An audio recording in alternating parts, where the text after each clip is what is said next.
Hello and welcome back to the podcast. Today I'm lucky enough to be joined by a fellow Norwegian. After the summer, he has maybe been the most requested name out there. You guys have predicted that he will be on. You wanted him to be on. I'm a man of the people. I always deliver. So here we are with Virtual himself. Virtual, hello and welcome to the podcast. How are you, man? Thank you so much, Eirik. Dude, I'm doing great. And thank you for inviting me on. Yeah, of course, when you have some fellow Norwegians out there, I want to have the Norwegians out there. Maybe somewhat in the future, we will have a more sustainable Norwegian scene as well. At the moment, not too many Norwegians out there, but can you introduce yourself? What do we need to know about you? Yeah, so my name is Virtual. I'm 20 years old from Norway. I've been playing Trackmania now for roughly 7 years. And in those years, I've been through a lot of different styles. What I play mostly now, though, is RPG tracks and Nadeoest tracks. And I also stream myself playing the game on Hmm. my Twitch channel. Okay, so before we get into the relevant stuff of nowadays, I always start with the history of the players, the history of the characters. You said that you started 7 years ago, but what kind of maps did you start with? Was it already overworlds back then, or what was your way into Trackmania? What Yeah, the maps you imagine, played? dude. Not so okay. Well, I actually stumbled upon the game when I was much younger. My first experience with Trackmania was when I was 10. No, wait, yeah, 9 or 10. Oh, And I can actually tell the story. It's really interesting. sure. So I was, we had a family laptop back then, so we had all our accounts, my brothers and sisters, and we would have our set time on the PC before we had to hand it over to the next person to use it. And my brother's time was up, and it was my time to play. And before handing the PC over, he forgot to log out of the game, log out of the PC, log out of the game. And so when I opened the PC, Trackmania was already open on his account because he had installed it. So I played around a bit, instantly loved the game, and I was like, "Whoa, this is really cool."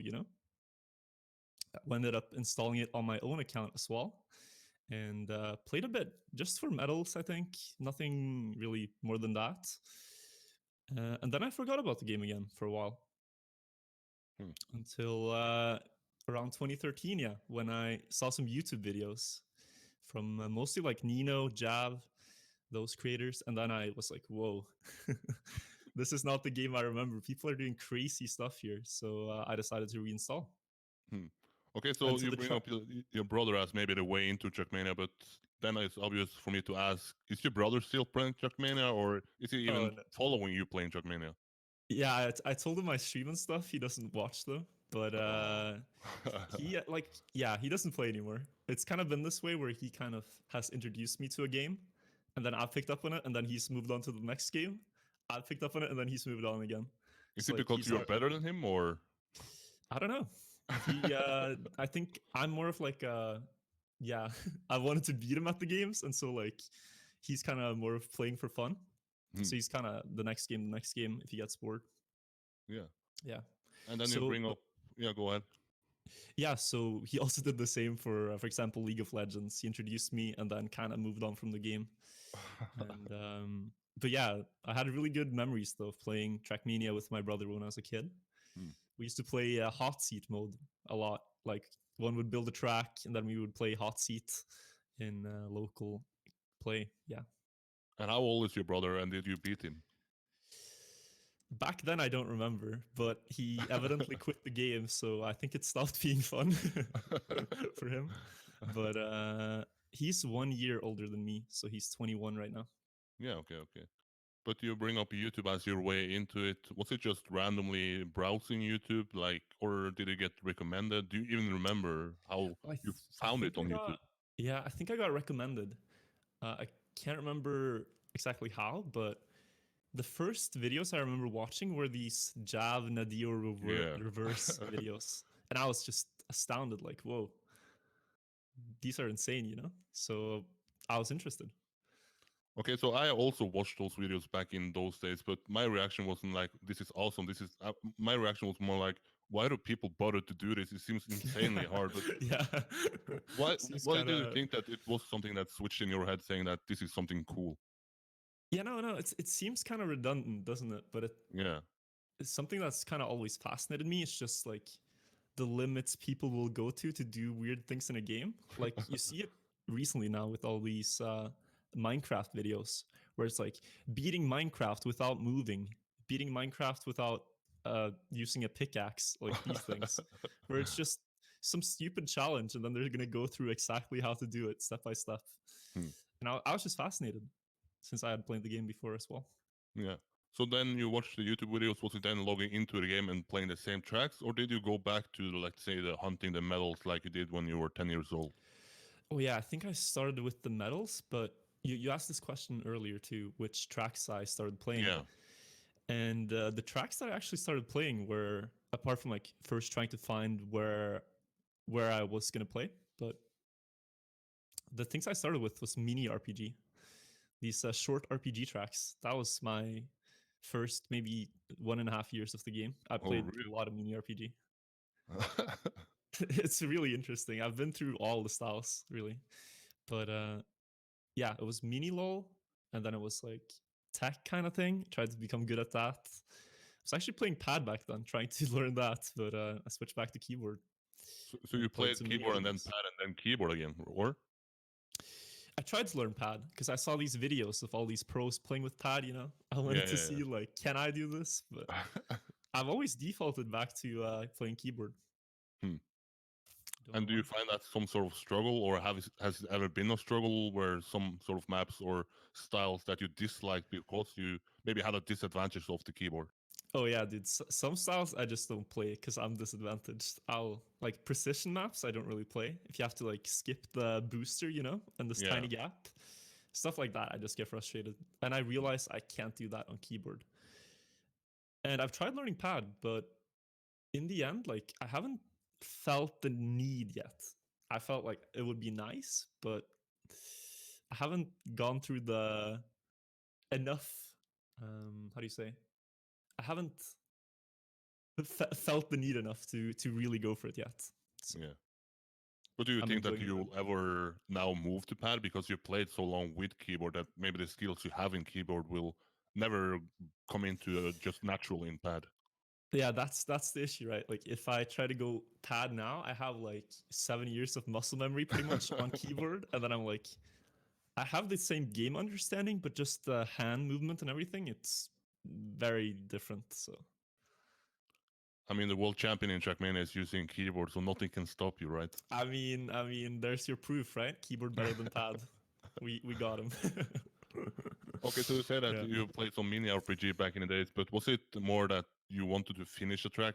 I played some mini RPG, and every time I played it, it was never to get a good time. It was more just to finish a track. But how was your experience there? Was it already Oh, to finish a map, or was it to get the best time already back then? at first it was to finish, and then it was to become on the first page of the live rankings. There were a lot more people playing back then, so my goal was always to be like top 16, so that when the clapping scene, like you see all the times, Yeah.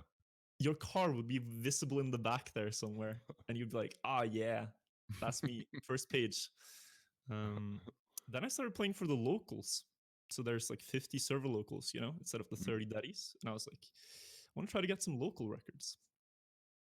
And then after that, again, I wanted to see just how good I could get at it. And then the Mm. Daddy Mania records. But back then, did you have some sort of community you played with, some friends that you already established back in the days, or was it more or less solo adventures back in those days? Yeah, no. So when I joined, it was more or less a solo adventure. I eventually found some like teams that I joined. Like I was in an RPG team called the Wild Ones very early on, and then another one called European Power. These are both like really old teams that have been forgotten. So no wonder. There's still some players from there that play the game though. European Power. Yeah, okay. But yeah, it was more or less a solo adventure until like 2015, early 2015.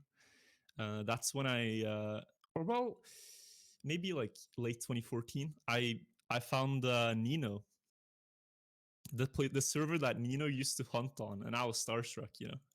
I'd seen Nino's videos on YouTube. And I was like, whoa, he's on the server. So I started playing on that server too. And that's kind of how I got into the cut tracks a lot, by playing on that server. So you joined him, you saw some cuts, but or saw some cut maps, but was it then a love from the first sight? Like, okay, this maps is fun, or did you also some sort of struggle to maybe like the maps and find out what was the reason why people actually spent maybe 1,000 tries to get one Yeah. good try? Yeah, no, so for the cut tracks, right? I honestly think it was like, I saw it as like, wow, so I can just do the shortcut and I can get a world record? Like, whoa, that's so easy, man. I'm gonna try to do this. Like, this is, this is kind of free. That's how I thought, at least. And it was something about trying to do something that hadn't been done before a lot. So on that server, they would always add new tracks, and they would. This was Nino and Tomil. Drew was back then. Many of these original cut players.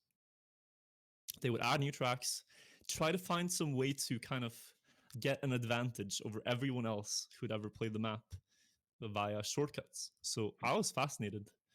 And also seeing their videos, seeing their highlights, their best ones, I was like, damn, these guys are both like brilliantly smart, and they also have the patience to do these cuts.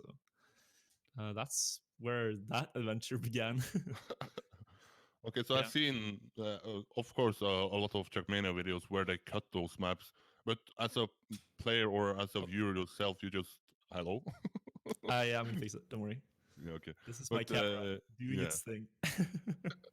All right, I okay, think some we're technical back. problems here. But All right, my there we go. question was, I've seen the videos where they post the highlights, where they post the eventual world records. You see some of the process, but can you tell us how much time does actually go into starting to find a cut, actually doing a cut, and then eventually getting a world record on it?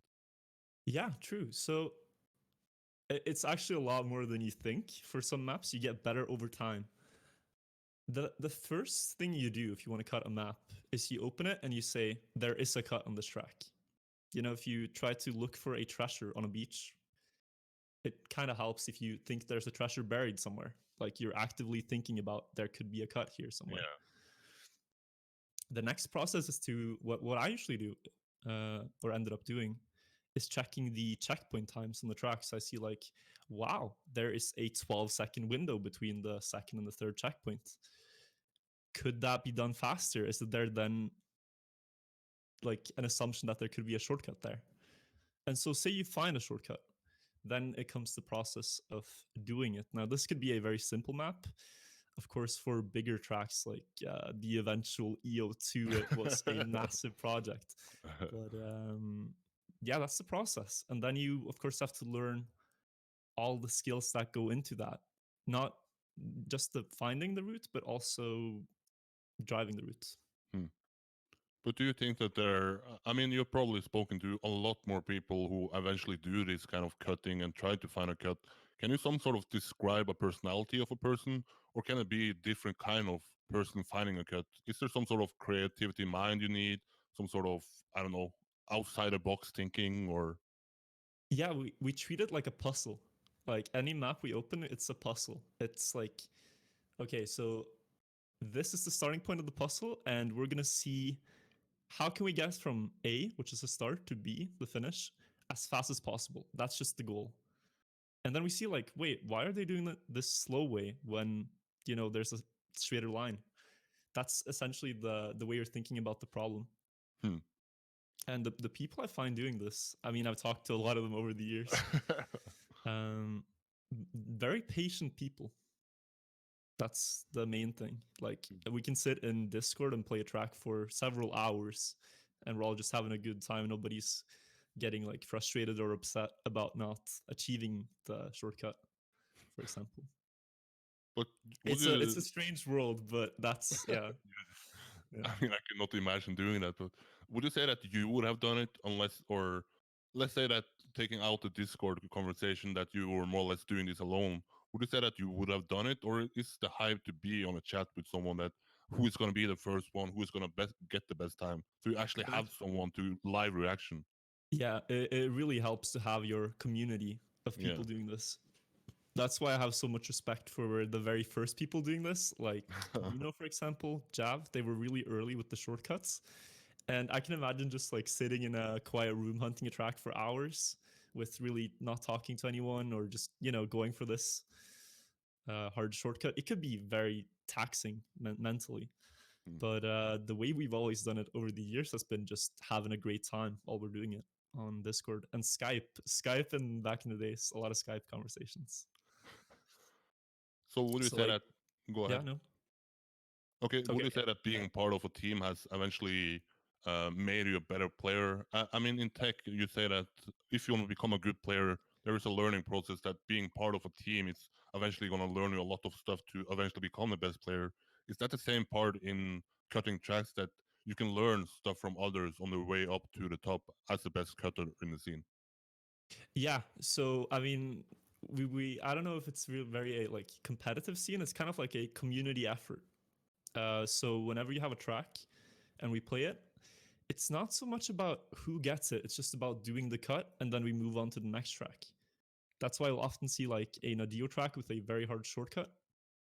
It's gonna have one cut time, maybe two, and then it's no one else going for it really. Because the cut has been done. We've kind of solved the puzzle, if that makes sense. But when it comes to skills and things you have to learn to become the best, there is a learning curve. I think so, at least. I mean, both in the way you think about finding cuts and also about for example, your overwalls. I mean, you could have a lucky bounce cut, but the main thing you're going to find in Trackmania is overwall shortcuts. So being good at that certainly helps, Hmm. and learning how to do them. But is there some part of being a good cutter, that some sort of skill that you need that you find hard in the start that maybe nowadays you find more or less natural because of your muscle memory? Well, the one thing I always get when I stream is the overwalls. Yeah, like the wall climbs, where people say like, "Whoa, dude, how can you do this like consistently?" It's impossible. And then it's just like, I've done this several thousand times already, so I don't really think about it anymore. But yeah, just consistently knowing. I mean, it's about game sense. I think how you see the game, how much you can visualize of what's going on, and then you can like predict how the car is going to act on the overwall, for example, Hmm. or other things. But most of your game sense is going to come from just hours and hours of playing, Hmm. getting So good you at would one say thing. that overall was something you learned by doing, or was there someone who eventually taught you a start technique? This is what you need to focus on, how to get started with it. Yeah, both really. The start overwall is, I mean, it's the same every time, so you can, if you have the patience, practice that and Yeah. actually get it. Just the general principle of overwalls, I think Joe Halls helped me a lot with. So Joe Halls is also a Norwegian player. We used to play a lot back in the days. We're still in the same team, fastest way only. But he taught me kind of the principle about it. And the principle is, I don't want to get too much into it. It's kind of technical, but like if you have a straight wall and you have your car and you're just crashing the wall head on, Mm. you're not going to get any pressure to go over the wall if it's a flat wall. And the same if you go like next to it, you slide along it, you're not going to have any pressure to go over. So the angle you're always looking for is something that will both pressure against the wall and slide along it. So eventually the wheel will start to climb over and you can kind of, yeah, some 45-degree angle. Once I understood that concept, it helped me a lot to try to climb walls in the game. It sounds easy. Yeah, well, it is. Yeah, for you, I mean, Mr. Overall himself. But a topic that is obviously in a tech scene where I'm mostly around, or nowadays is also mixed style, but that cutting maps, maybe destroying the maps. What is your view here? Do you feel that once you find a new cut, that maybe the original map itself is now destroyed, or what is your view here? Well, the issue becomes that we don't have separate leaderboards for the two. Um, I I think it's kind of a shame that we don't, but we we have to work with what we got, right? So Yeah. I think shortcuts do destroy maps. I used to be of this opinion that like it's the cutter's, it's the mapper's fault. You know, don't blame the cutter. But we are pretty, yeah. I mean, you're not gonna go for a world record with normal way usually if the track is already shortcut. Yeah. That's the fastest time, and it's pretty simple that way.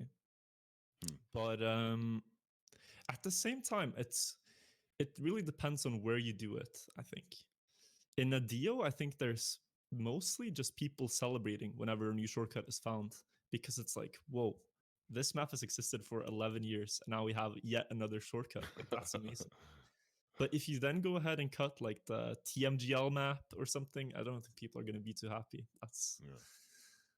I think it depends on where you do it. If you do it in active competitions, people are just going to think you're a jerk. So Yeah, yeah, I guess. But would you say that I see that there are some videos about non-cut world record on Nadeo maps, but do you think that those records are prestigious nowadays, or is there less prestigious? Because let's be honest, there is a faster time out there and a faster way. yeah, that's the problem. They are prestigious. We still remember some of them, like they're great runs. So a good example is for example the Yulu's BO2 record on Nations. That's a very, very strong time. That even when it got beaten by shortcut, it's still like, whoa, people remember that time, you know? Yeah. Hmm. So people remember them, but they're not thought of as world records after track is shortcut, if that makes sense. Like you have Yeah. the no cut record, but it's not a world record in Yeah. any way. But are people still nowadays? Of course, we will get into it later. Than Nadeoest, where people just hunt world records in pretty much every map. But would you say that people are still hunting for no-cut world records, or? Ooh, I don't know. I don't think so. I haven't seen many people Yeah, do it at okay, least. yeah. So, But yeah, no. yeah, but getting into Nadeo and the maps there, but nowadays there is a lot of new records and a lot of new cuts. But can you tell Yeah. us how do you find a cut when it is such an old map, probably been looked over 1,000 times already? What is the process here? Because is it just the same as a normal track where it's pretty much a new track that you have a lot of new possibilities, or how do you find a cut on a map that is so old? Yeah, good question. I mean, this is going to be different for every track, but the main principle is that you want, I think you want a track where it has already been shortcut before. Okay. The reason for this is that when a track is shortcut, people they stop looking for shortcuts after a track has already been shortcut. So those are going to be the tracks where you're likely to find the most new interesting things. Again, example EO2. But I mean, you also have maps like CO7 this year that Yeah. we cut, where there was no shortcut before. And the thought process is kind of like, I mean, everyone has gone over these tracks. Like the prestige of joining FWO has always been you have to do a new Nadeo cut to join. Usually, Oh damn. you have to get a new Nadeo cut to join FWO. That's your recruitment challenge. So many people have looked over these maps, like carefully examined, like every turn, can we cut? Can we cut? But then, yeah, we always keep finding new things. So like, wow, this connection is possible. Like you can go the opposite way here, or you can go, wow, that overwall is possible. Like you always find new things. And just recently, when we were having this EO3 fight, we actually found yet another new shortcut on EO3, this long dirt track. Yeah. So if So I I want mean, to join FWO, I need to find a Nadeo cut. Is that correct? no, you don't need to find it. You just have to do it. I So just have if to. you get the news that like, oh, there's a new Nadeo cut on this track, just be the first one, and you're in. Oh. I thought my checkpoint bug to finish bug would be enough. That's probably the only That world record I replay, have. actually incredible, man. I've seen it. It's, Yeah, that's the only world record I have, I think. I had So a it's had a good laugh about that one for a while. That was amazing. but would you say that you are, if you had to get put up to the test, are you an RPG player or are you nowadays a Nadeo player? Yeah, the thing is, I think I consider myself more all style. Okay. Even though I haven't competed in an all style competition. That's kind of what I'm aiming at. Yeah. I have good foundation now with RPG and dirt. I'm pretty good on both of those. Still need to improve a bit on full speed and tech, but um, I don't know. The Nadeo tracks are so fascinating to me because it's not so much about which style the track is. Like it's not dirt or it's tech. It's just Nadeo, and you kind of Yeah. need a lot of different skills to perform on those tracks. So Mm. that's what been my main goal lately, the Nadeo tracks, except for the Pulse RPG contest. Yeah. Okay, so you have played 7 years in Trackmania, but why has there never been a time where you, or maybe there has, but why haven't never seen you try harding the competitive scene where you can basically crown who is the best player in Trackmania? Nowadays it's Kappa, called Junior Yeah. previously. Why have you never tried? Good question, honestly. I think for me, the main motivation hasn't been playing live rounds until recently. It's been time attacking. So I've been very interested in like, yeah, just setting the fastest time on the track, like trying to perfect the track. That's usually been what I've gone for. So I wouldn't say I'm the most consistent player. I haven't been for a while. I used to play when I played RPG back in the days. I was kind of like the guy who would spend an hour trying to perfect the first 20 seconds of the track to maybe then have like a 1 second advantage going into the rest of the map, and then Oh, I'd really? have to not fail that run. Cool. So yeah, I was a grindy player, I think, for most of my time. But some people react, or there is at least a debate when I say that the best player is maybe the most competitive player who wins the best events or biggest events. But what would you say is the requirement for being the best player? Is it in your world to maybe set the fastest time, or who do you consider as the best Trackmania player at the moment? Well, yeah, it depends on what your competition is, I think. I mean, for the main competitive, we call, TMGL. We have the World Cup that has been hosted a lot, ESWC. We have GA, these big LAN events. I think if Yeah. you show up on those and you perform well, SETRT, how can I forget? I think if you have like a consistent winning pattern like that, like Kalpas had this year, you're undisputably the best player. There's Mm, no debate. So, but there are many, many good players that just don't spend their time on the main competitive scene. mm. So, like in my circles, there are plenty of really, really great players that you don't see on the SRT stage or you don't see on the GA stage, but they're really good at what they do still. Yeah, a lot of people should or bring up your name when they want to see some or some players that ain't competing yet that maybe should compete. But if you put yourself aside, who do you see in your circle that maybe goes from being a time attack hunter or a cut hunter to maybe trying out the competitive scene of Trackmania? The name that I'm the most interested in right now is Levon. Levon is also a Norwegian RPG Fellow player, Norwegian. fellow Norwegian, unbiased here, but he is fast, man. Watch out for Levon, guys. I'm gonna say that right now. He started on mini RPG, and then mini RPG kind of died down, and he started playing long RPG. And I predicted already then, like, okay, RPG is done, guys. Levon is playing RPG now. We're done. He's gonna destroy. And yeah, he did. So Levon is now inarguably the fastest RPG player.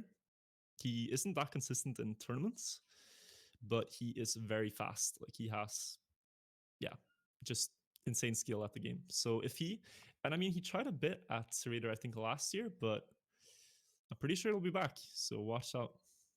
Oh, there we have it. Maybe a potential finalist at CRT next Potential, year. yeah. But have you thought about already moving into the CRT as a topic that maybe next year that we will have 15,000 spectators in Paris? That is Oof. something that you want to achieve, want to experience and play in front of such a huge crowd.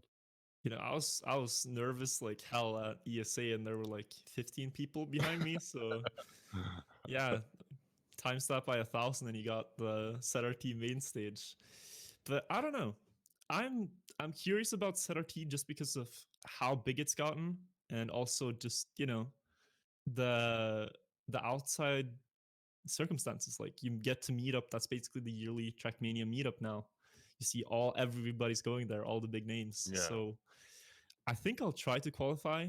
I don't know how well it's gonna go, but I'm definitely more interested this year than I've ever been. So But would you it's say that also those was tracks suits you, or? well, you never know what he's gonna build. Um, the new bumper blocks in TM2 are something I would have to learn.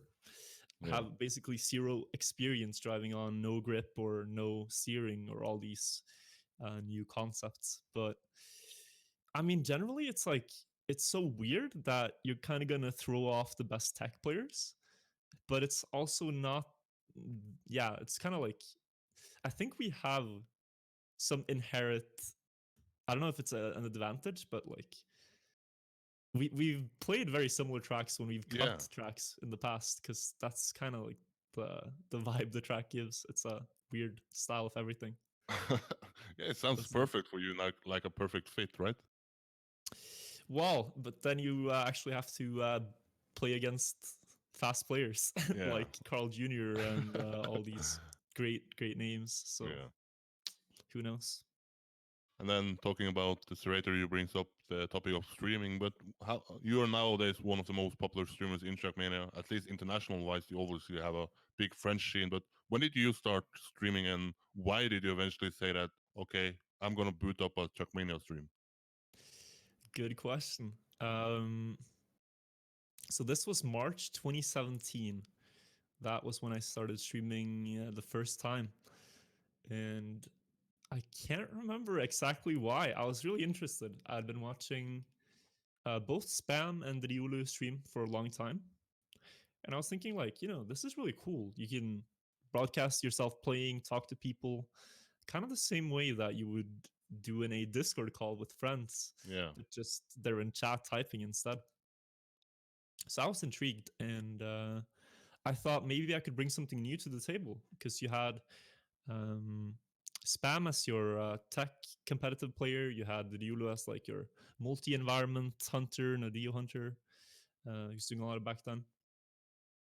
But I thought maybe I could bring some like spice with the shortcuts and the RPG hunting. And yeah, also I have to mention I watched a lot of Hillis streaming, another RPG player, fellow Norwegian, Fellow and Norwegian. I thought I could do the same that he did, stream my attempts. So Hmm.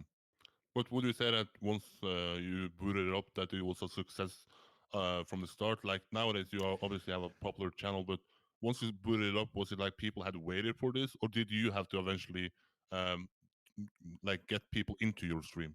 oh yeah, no, I had to get people in. Like I thought it was a big success, and I still think about it as a big success back then.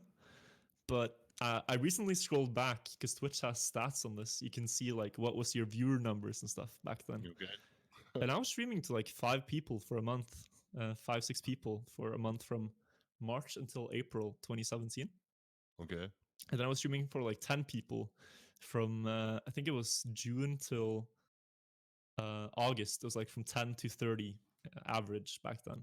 So, but I mean, Twitch has grown a lot now with Trackmania, so it's certainly gotten bigger.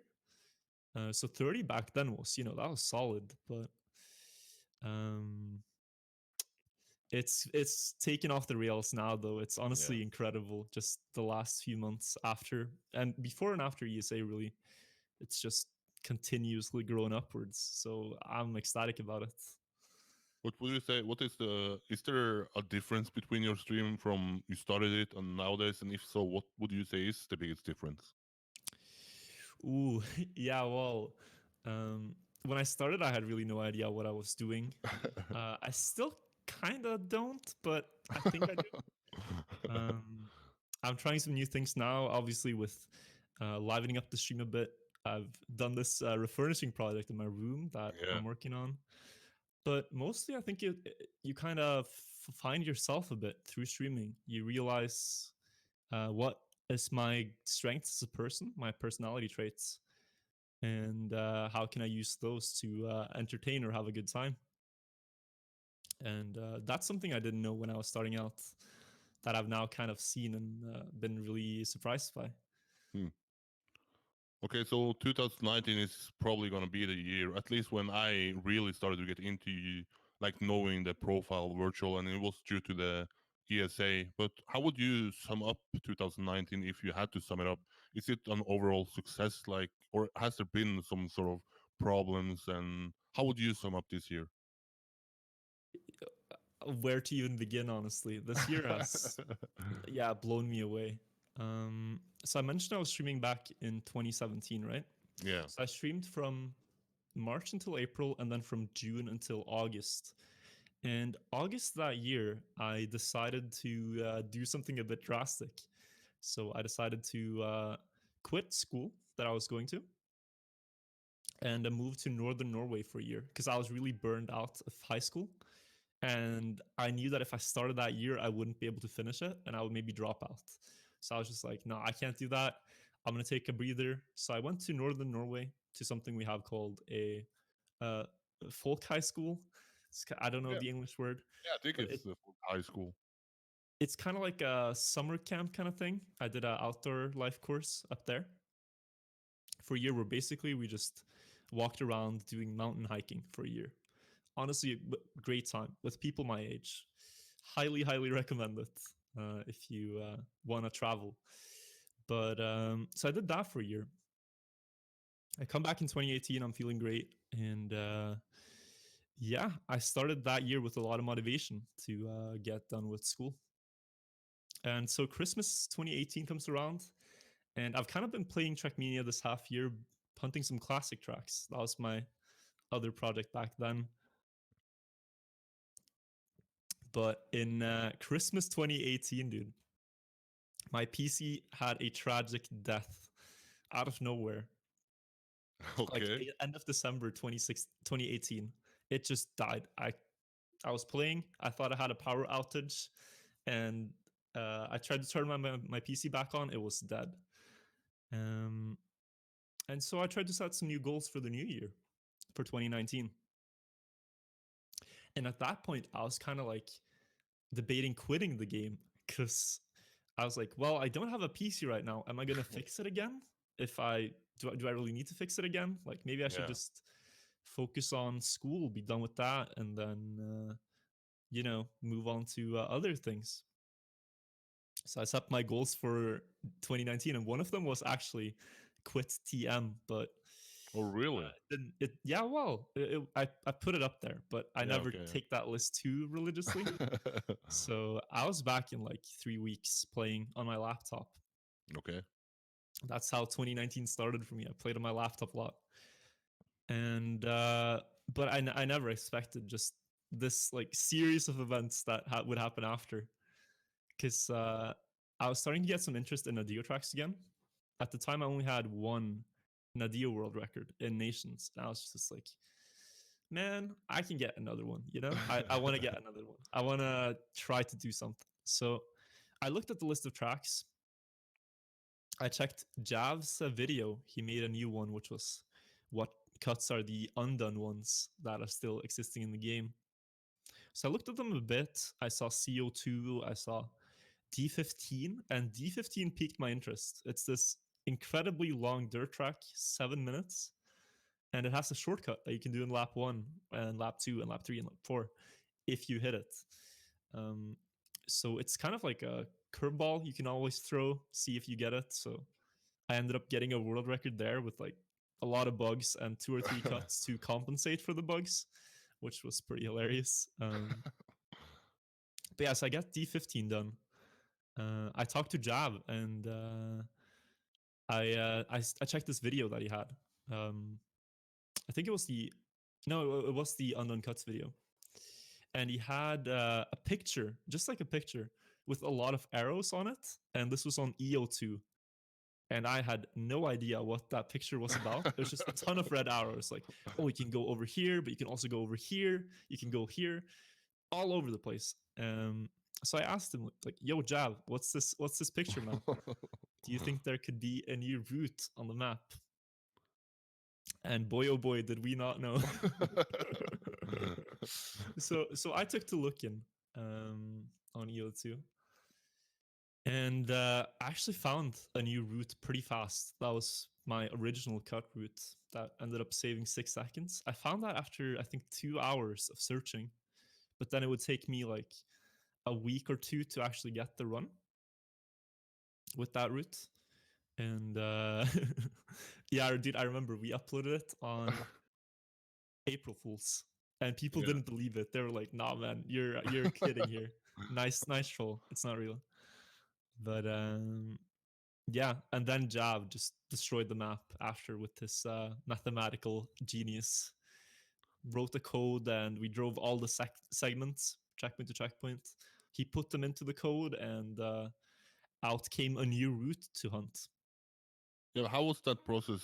Was it like he had the ideas of testing out sectors and you had to do it, or how was the process of Oh, eventually it getting was the a best teamwork. route? He sent me a message like, "Hey, Virtual, do you want to destroy EO2?"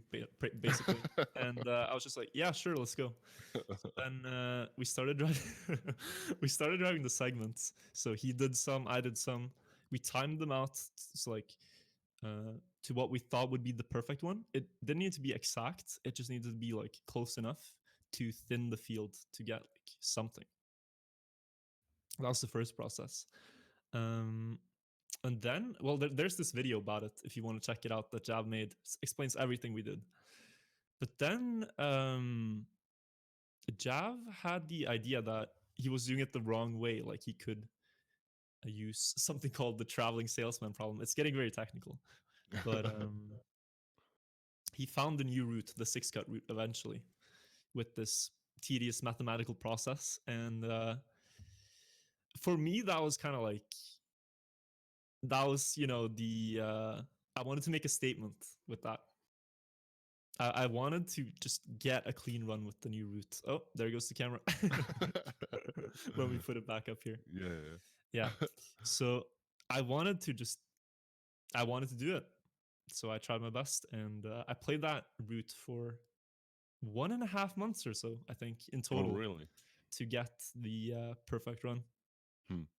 A lot of improvements down the line, but the eventual one was 1.5 months after I started playing it. So I would go to school, I would come back, study a bit, have time for a EO3 session. I'd walk my dog, maybe hang out with friends, and then come back, a little EO3, EO2 session, and then kind of trying to fit it in because I really wanted to get it done. Yeah. And I actually remember one of the world record improvements I got was in my cabin. This is a good story if you have time. What? So I was playing on my laptop still. I haven't fixed my PC. This is Okay. like May, I think. I hadn't fixed my PC. We're at the cabin, and Game of Thrones is about to come out.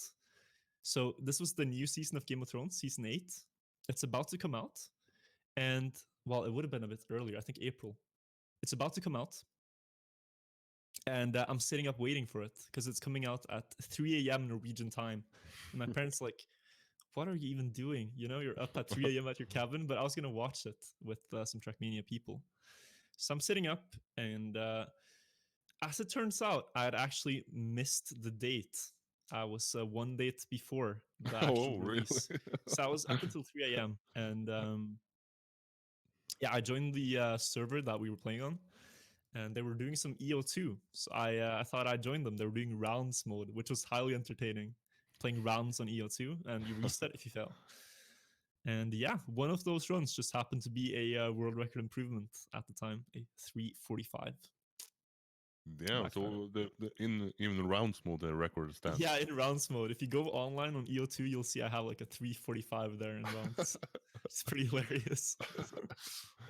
But what is I hope everybody has seen the video where Java actually explains it. But It's a from great video. from setting the world record that you eventually set, what is the status on EO2 nowadays? Is it completely destroyed, or are people still improving it? Have your world record been improved? What is the update? There has been no world record improvement. Reiso has hunted it, and I've hunted it a bit. This was like autumn. We hunted with an easier route though, because the one I did for the record is very hard. So we did 5 cuts instead of 6. Okay. And the record with that now is a 3:43 by me, and he has a 3:44. The world record I did was a 3:34. So we're like 10 seconds off. It's the closest time. But yeah, nobody has really hunted it lately. It's been kind of dead, as I said. Like once someone does a cut, it's kind of Yeah. done, and then we move on. Hmm. But yeah, dude, that is only half of 2019, Yeah, but and we're let me ask you almost. this. Yeah. Let me ask you this. And you said that you maybe had something that, as a New Year resolution, that wanted to quit Trackmania. But what was the trigger point then that eventually, okay, I'm not gonna leave. I'm not gonna leave, and then eventually that you said, okay, I'm not even gonna leave. I'm gonna fix my PC and gonna maybe put some money into the future of Trackmania. Yeah, so that was ESA actually that ended up getting me to decide to fix my PC. I had to do a lot of stuff for it, had to get it to like a technician and everything. But the really what do you say? The really like key point on that was that Yeah. I got accepted for ESA. So when I did my submission run, I had to borrow my brother's PC, which was pretty like fitting that the circle kind of completes. Ah, yeah, I had that's to go true. The back to same his brother, right? PC to play Trackmania again. Yeah. But yeah, no. So like the I had the idea of quitting. I really did. But the thing I was kind of looking for was some kind of like grand finale. It feels so weird to just go and be done with it. So I was kind of looking for like, okay, what can I do to kind of close the loop. And so when I saw EO2, that kind of became like the masterpiece of my Trackmania career, kind of. But then I got accepted for ESA, and then I realized, like, wait, why do I need to quit? Really, I think I'm enjoying it right now, so I should keep playing, right? Yeah. So I decided to then fix my PC, train for ESA, and do the speed run to try to bring some interest for the game. That was my main motivation for But submitting. I wanted, yeah. but how did you eventually try to sign up for ESA, and what is the process there? Was it that you contacted spam who has already been there?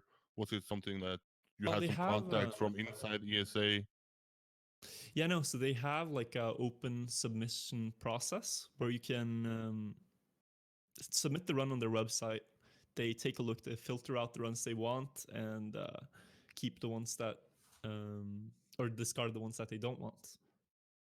So the way I went, like, I don't know how I even got the thought of it, but I think it was kind of, there has never been a nations run at this event. There's a big chance it might get in if it gets accepted. And there's very much cool things I can show off here, or try to show off, like the overwalls, for example, where I'm Yeah. quite consistent at it to the point I could pull it off at a marathon.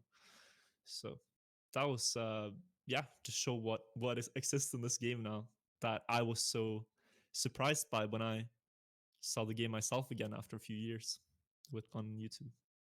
Okay, so I assume that once you got accepted, that you felt, of course, being happy. But was it already then that, okay, maybe now it's real, that you felt already some nervous feelings because this is actually gonna happen? I'm actually gonna stream in front of a lot of people. I'm gonna Yeah, perform in a live it was circumstance. pretty surreal to just think about that. Like, yeah, I'm gonna do this run. Like when I sit there, it's gonna be a no reset run. I can't do, like, if I just have to go. I just have to go about it. Just keep going, moving forward.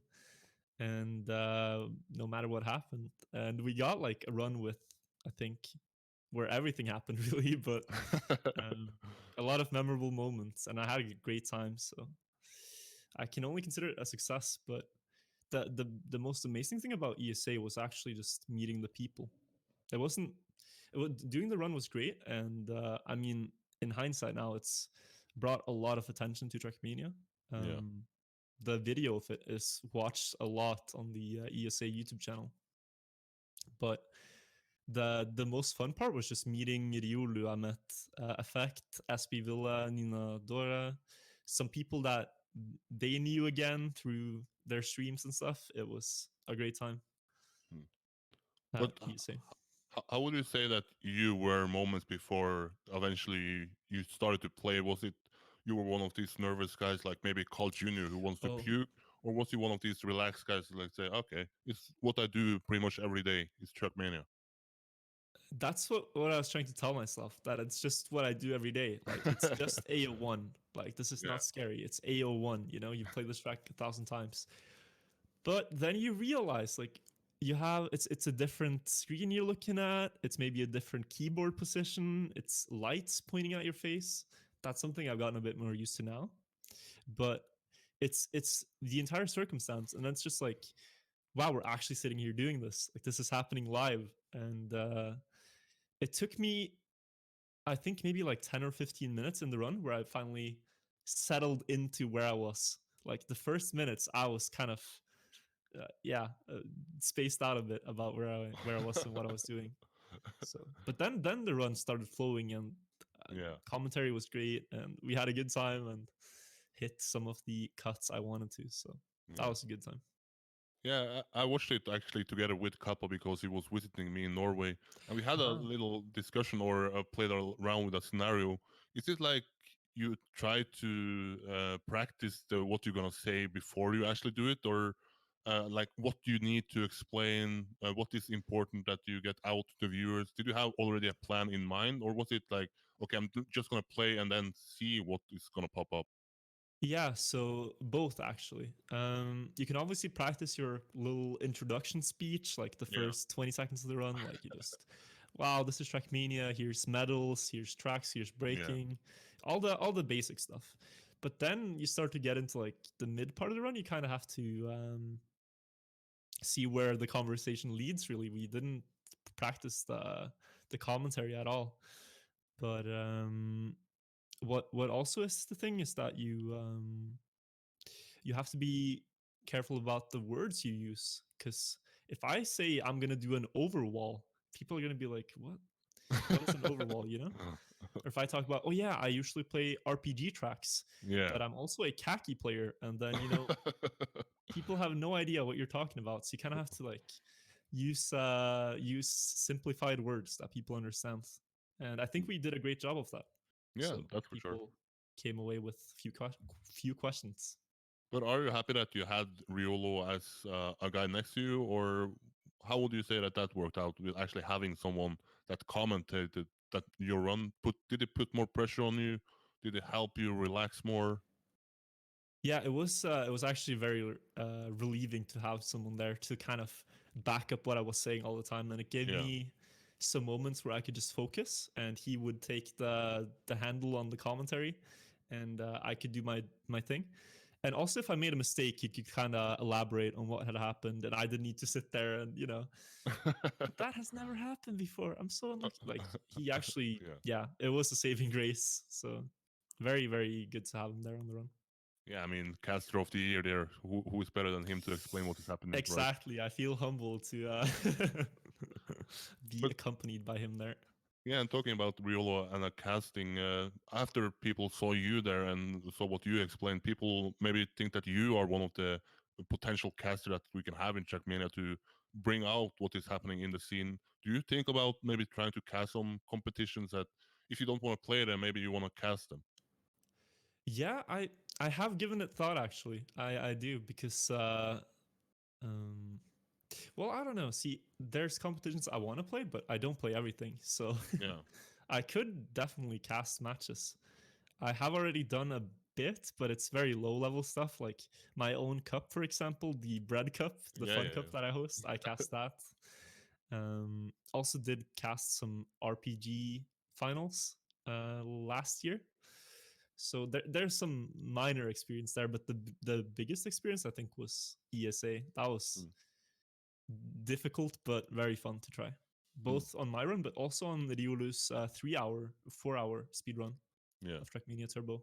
Really got to test out like how it works, and I liked it. So But I feel like when I speak to or try to bring on people on the podcast, even when I meet them live to try to do interviews, some people are shy that their face is actually gonna get out there. That okay, now it's not longer just my name. Now they can put uh actually see who I am. Did you have any worries about okay, now they maybe get too personal, maybe, or did you just don't care yeah, about that? I've been nervous about that because it's very weird to be Yeah, like a person on the internet with a camera and everything. But I already started webcam streaming actually back in 2017 Yeah, okay, okay. when I was doing my RPG streams. I started a bit, and when I look back at that now, I'm like, oh man, you shouldn't have.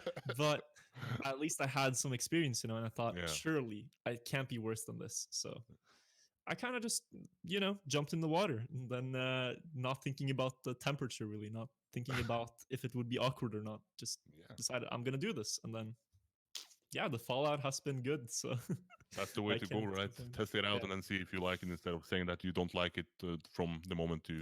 Yeah, because if you worry too much, then that's going to have Yeah. a negative experience for you as well. So, yeah, I kind of just did it to see. And yeah, um, I'm liking both the fact that I decided to move to streaming with a web camera now and Yeah. being a person on the internet, as you say, and also the casting stuff. Yeah.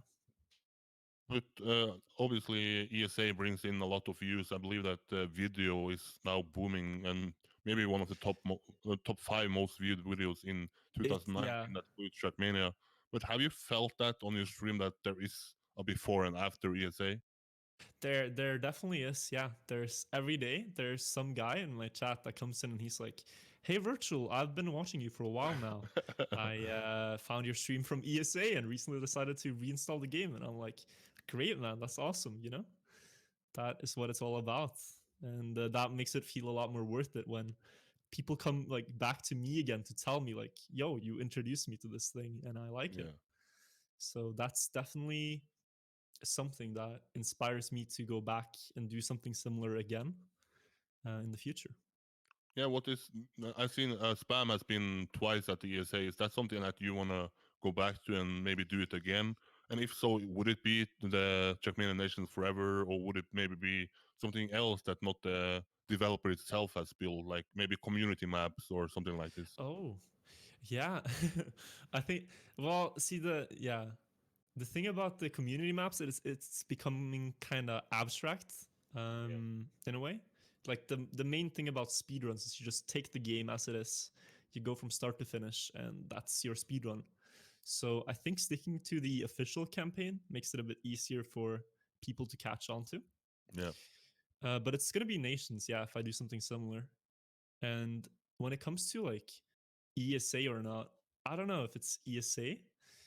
One thing that I've been kind of thinking about actually is submitting for Games Done Quick in the United States next year.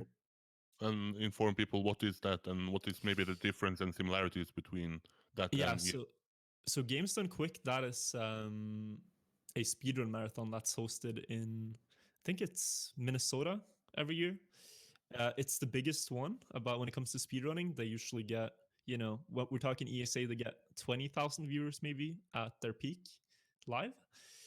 Games Done Quick, they're getting usually 100,000 to 200,000 viewers live on Twitch. It's a very big marathon and also big live crowd. And because Trackmania is such a European game, player base wise, yeah. it has never been on this marathon either. And so I think kind of branching it out a bit, maybe it's going to be a chance that it gets in. And if it gets in, that would be really awesome, get to show this game to potentially like 100,000 people live would be insane. But that's a number that's even hard to grasp, So Yeah, I we'll mean. see. I'm going to apply, I think. And then, Yeah. if it gets in, I'll travel. So Hopefully you get if it's in Minnesota, maybe you are able to reach out to someone with Norwegian relatives that is in the yeah, CEO or indeed. something like that, and maybe they like you and say, "Okay, Yeah. I have a grandfather from Norway. Let's bring in this Norwegian guy." Yeah, I've actually talked to MacPlaya, if you know him from the Yeah. United States. And he said to me that if it gets accepted, he's going to travel up to Minnesota. He lives like 2 states out from Minnesota Okay.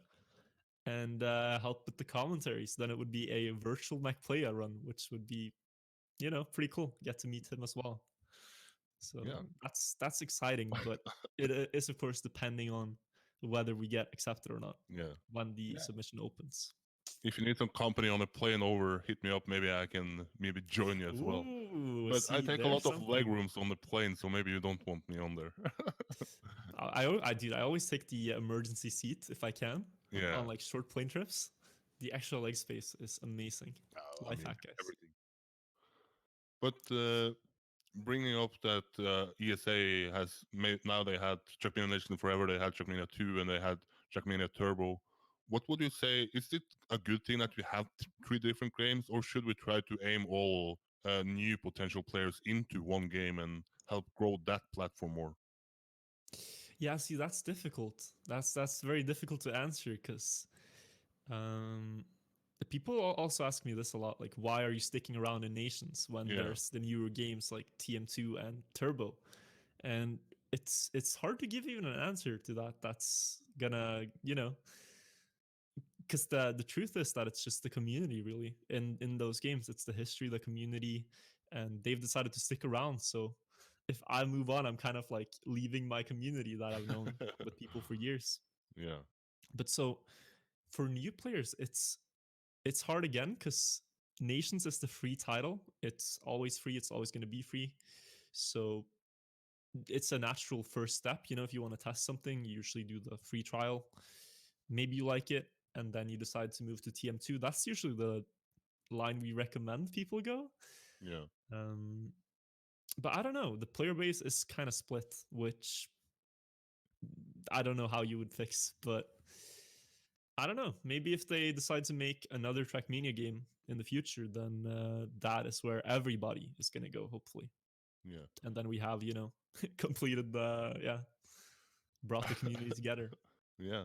And some people has even brought up the question of maybe if Nadeo wants Trackmania 2 to become bigger, they need to shut down the nations forever. What would you think would happen if they shut it down? Is it that people are going to be outrageous toward Nadeo, or are they maybe going to move to Trackmania 2? I think people would be mad because Yeah. it's weird to have like a free game for 10, 11 years and then just shut it down because people are not moving on. Yeah. That's in the end, that's their choice. But it's there's nothing really happening on TMNF except for the community events, which Mm. are few and far between. So I mean, the hype has been there this year though with the Nadeo hunting, and there's been some cups like Kackiest Kacky that were wildly popular. But no, I think the best idea for TM2 to grow is for them to just introduce exciting things like Yeah. the follow me game mode that they're working on now, which we got to test that. I gotta say that's a lot of fun. That is gonna make me play more TM2 for sure. And if you're a new player too, it's a great game mode to start out with. So more of that, less of like shutting down nations, I think. Mm. Yeah, let's talk about this follow me mode. I followed your stream when you were testing it out, and it seemed like you had a lot of fun. But Oh yeah, did you even know about it before it was like getting out there? That did they even contact you? What did you know about it before? Maybe the public knew about it. I saw this post in the Trackmania Discord announcement channel where they said that the 26th of November they're gonna have this beta test of the game mode, and I kind of forgot about it. But then I checked like the corner of my screen and I saw the date, and I was like, wait, it's 25th of November. Is there something happening tomorrow? And then I realized like, oh, there's this game mode. Maybe I should sign up. So I talked to the developer, Derek. Yep. He helped me get settled in, explain what how it's gonna work, and then I had the pleasure of explaining that to my viewers and doing some games. It was a great time. But what is your? I mean, it's just gonna be a first impression for now because you didn't play it for more than a day. But what is then your first impression of the follow me mode? It's very it's a great move. What they've said, as far as I know, is it's gonna be free always. So if you're a viewer, you can play it with the streamer. And I think this is the type of game mode that's gonna bring in people to Trackmania that essentially have never played Trackmania. Yeah. Like, imagine if you have, I don't know how they're gonna do it. Say you have a big streamer like Soda Pop and decides to play Follow Me, you end up maybe with 1,000 players in one game. How are you gonna do that? We don't know yet, Yeah. but I guarantee you, if there's 1,000 people playing that, someone is gonna get interested in the game through it. So I think it's the right move. I mean, one criticism people have had of Trackmania for a long time is the learning curve is so steep. Like, it takes you thousands of hours to become even remotely like competitive in the game, right? Yeah. So in Follow Me, when it's not necessarily about being the fastest, you can have people who've never played it com- compete really. So I think it's a great move. Mm. But I like it. if this mode gets out there, how much do you see yourself playing it? Is it going to be in the start when it is something new, it's something fun, and maybe eventually it will get boring because it is not as competitive as you say? It's maybe aimed towards new people. But how much do you actually see yourself playing this and maybe becoming part of your stream? I think I wouldn't do it too often. I think if you do it too often, the hype kind of dies. But Yeah, it's fun to say maybe do once a month. Would be maybe good. Once every few weeks yeah. to kind of just like we're chilling. We're just playing some Follow Me and making some maps and having a good time. It's less stressful to stream that, and if you're hunting, you have to focus for like several hours. It's a good.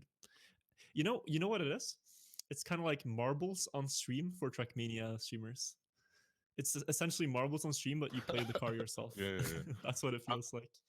you know what my favorite game is besides Trackmania? It's Marbles. I think Follow Me mode is perfect for Yeah, me, it's perfect. You should right? get pro I'm gonna be the king of Follow Me. I'm gonna stalk all the esports streamers that plays it. contract on Follow Me game mode.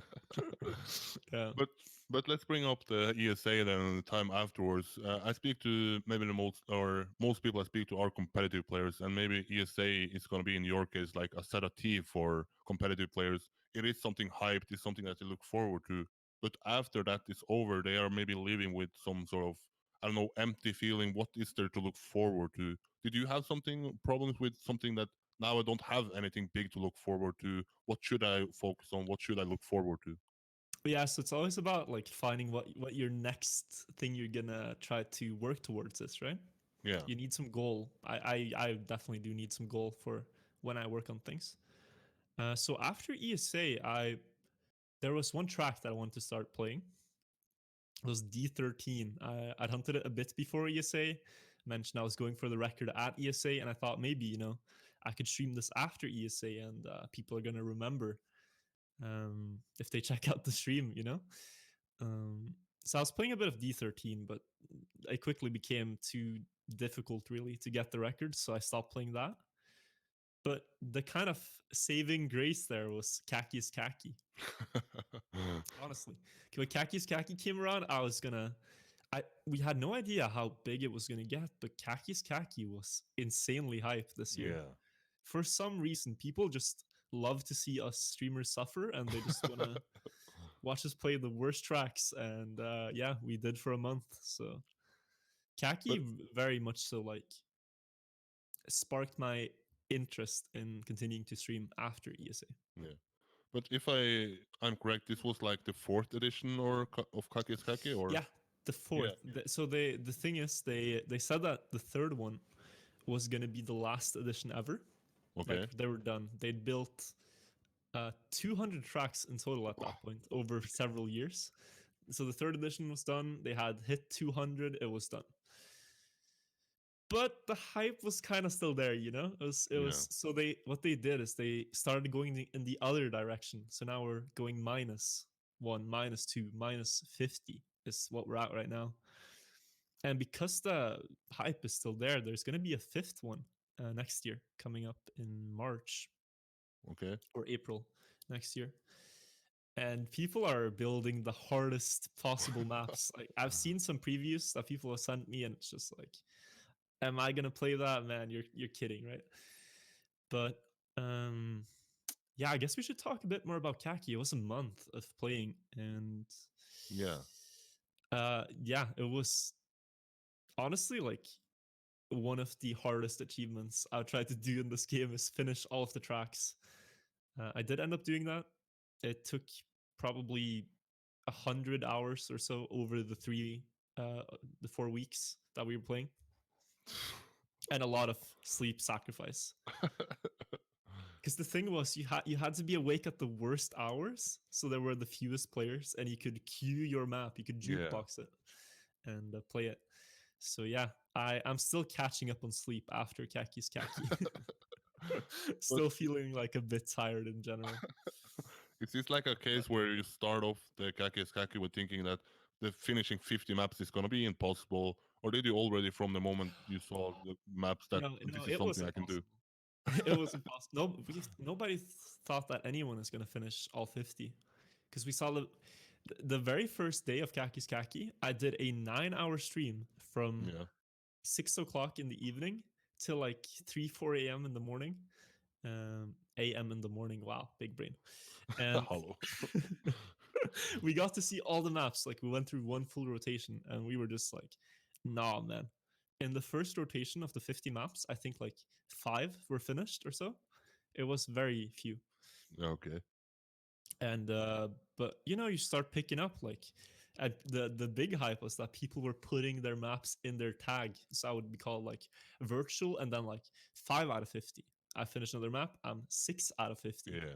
and you kept going like this, and then you're like, whoa, I'm now at 20 maps. Oh, I'm over halfway.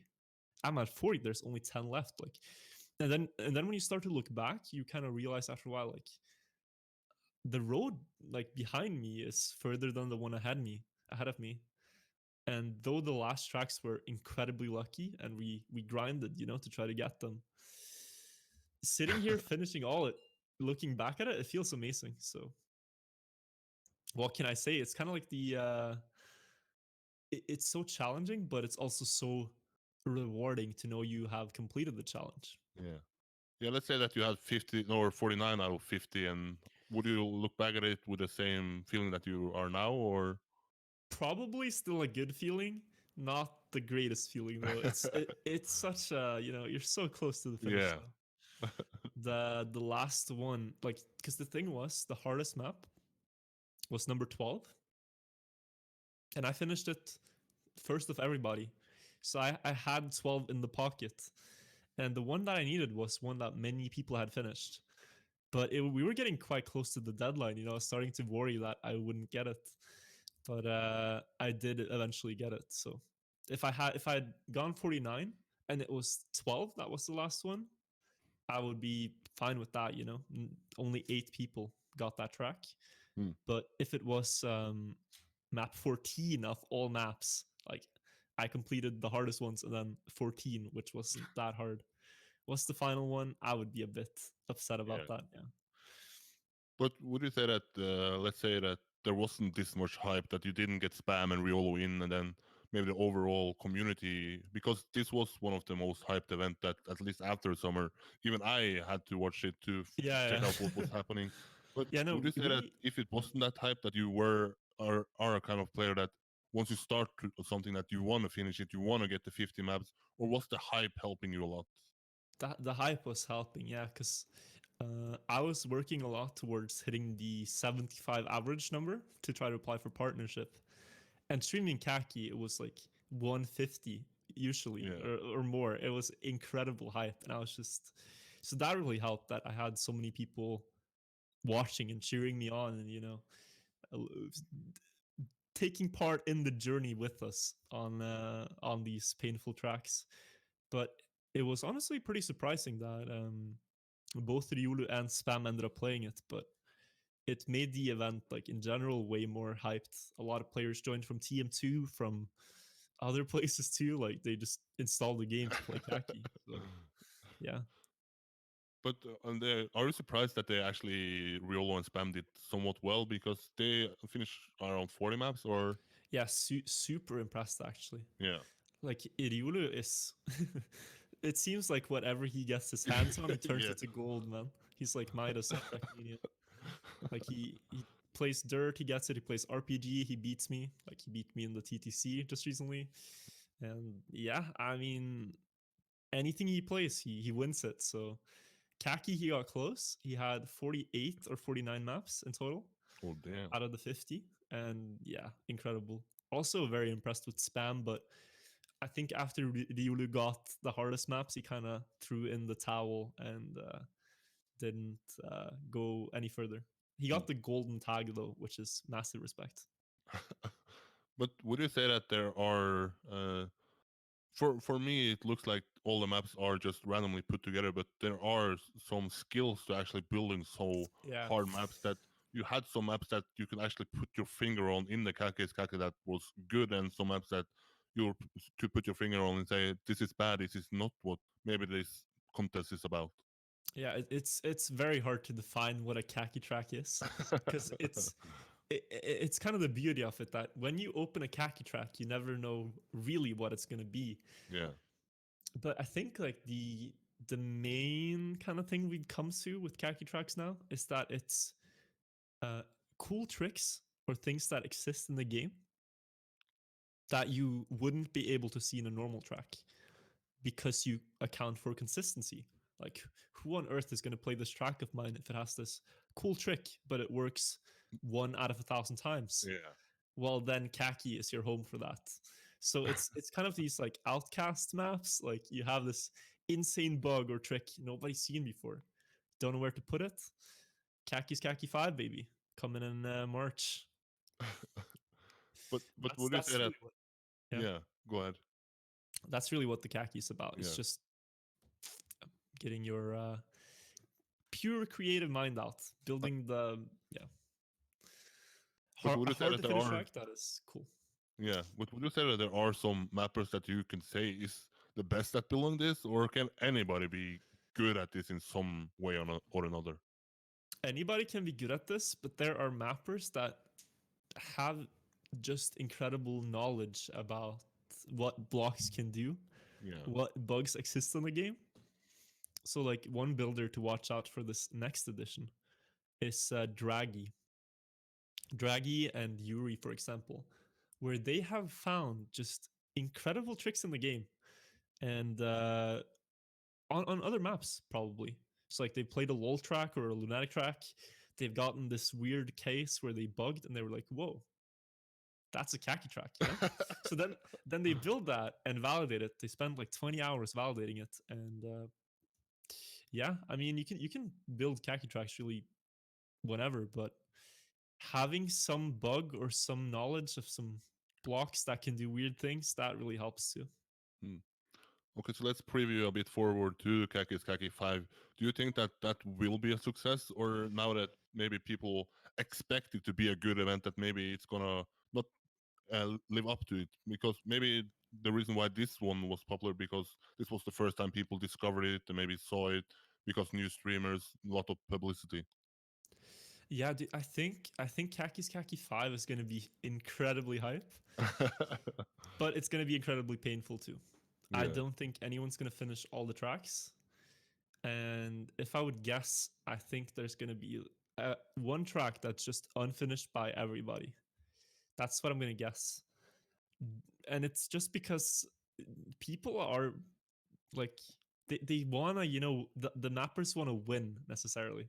So they want to build a track where just nobody is able to finish all of them and putting on their best. So what I know of this far is that Draggy, as I mentioned, he has a track he spent 20 hours validating. And if you think about 20 hours just sitting in your editor, going over and over again at this one khaki trick, like honestly, and then players now have to replicate this on a yeah, server with a 10-minute time attack. I think we're getting to the point where we're not going to be able to finish all of them. But that's what we always say. And then we have finished all of them. So yeah. I think it's going to be a success.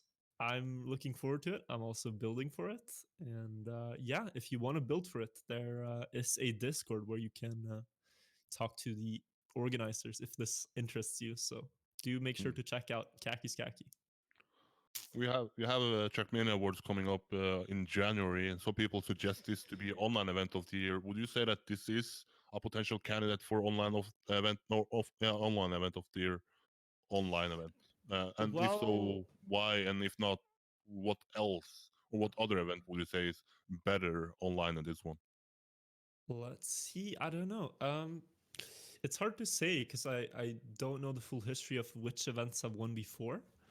I think you can make a convincing case for Kaki just because of the unexpected hype it brought, the Yeah. amount of players participating. Like we had, I think, 1,500 players total across the entire month joining Man. the server and playing. Over 500 people finishing a track. It was very, very much so hyped. But then you have, I mean, say you have like a classic event like TTC or so that hasn't won before. that has been running now for all these years that Yeah. maybe deserves the award as kind of like a honorary award. So yeah, I think it's definitely fun. And if not Kacky 4, then boy, are we Khaki gonna 5. make sure that Kacky 5 takes it home, baby. Okay, so nowadays we are in the last month of 2019, and there is a project going on, and it's to beat all the world record on a Nadeo map in Nadeoest 2019. Nadeo, yes indeed. Update us. What is the current status? What is the project looking like? Could it be finished, or where are you guys at the moment? Ooh, well, we have 12 maps left. 12 maps. That's all there's left. Um, I recently watched this video from Jav that was uploaded in August this year. And at that point, there had been 17 world records this year, 17 maps. And now we Okay. have 54. So from August till December, it's been honestly ridiculous amount of world records and the ones that have been beaten too.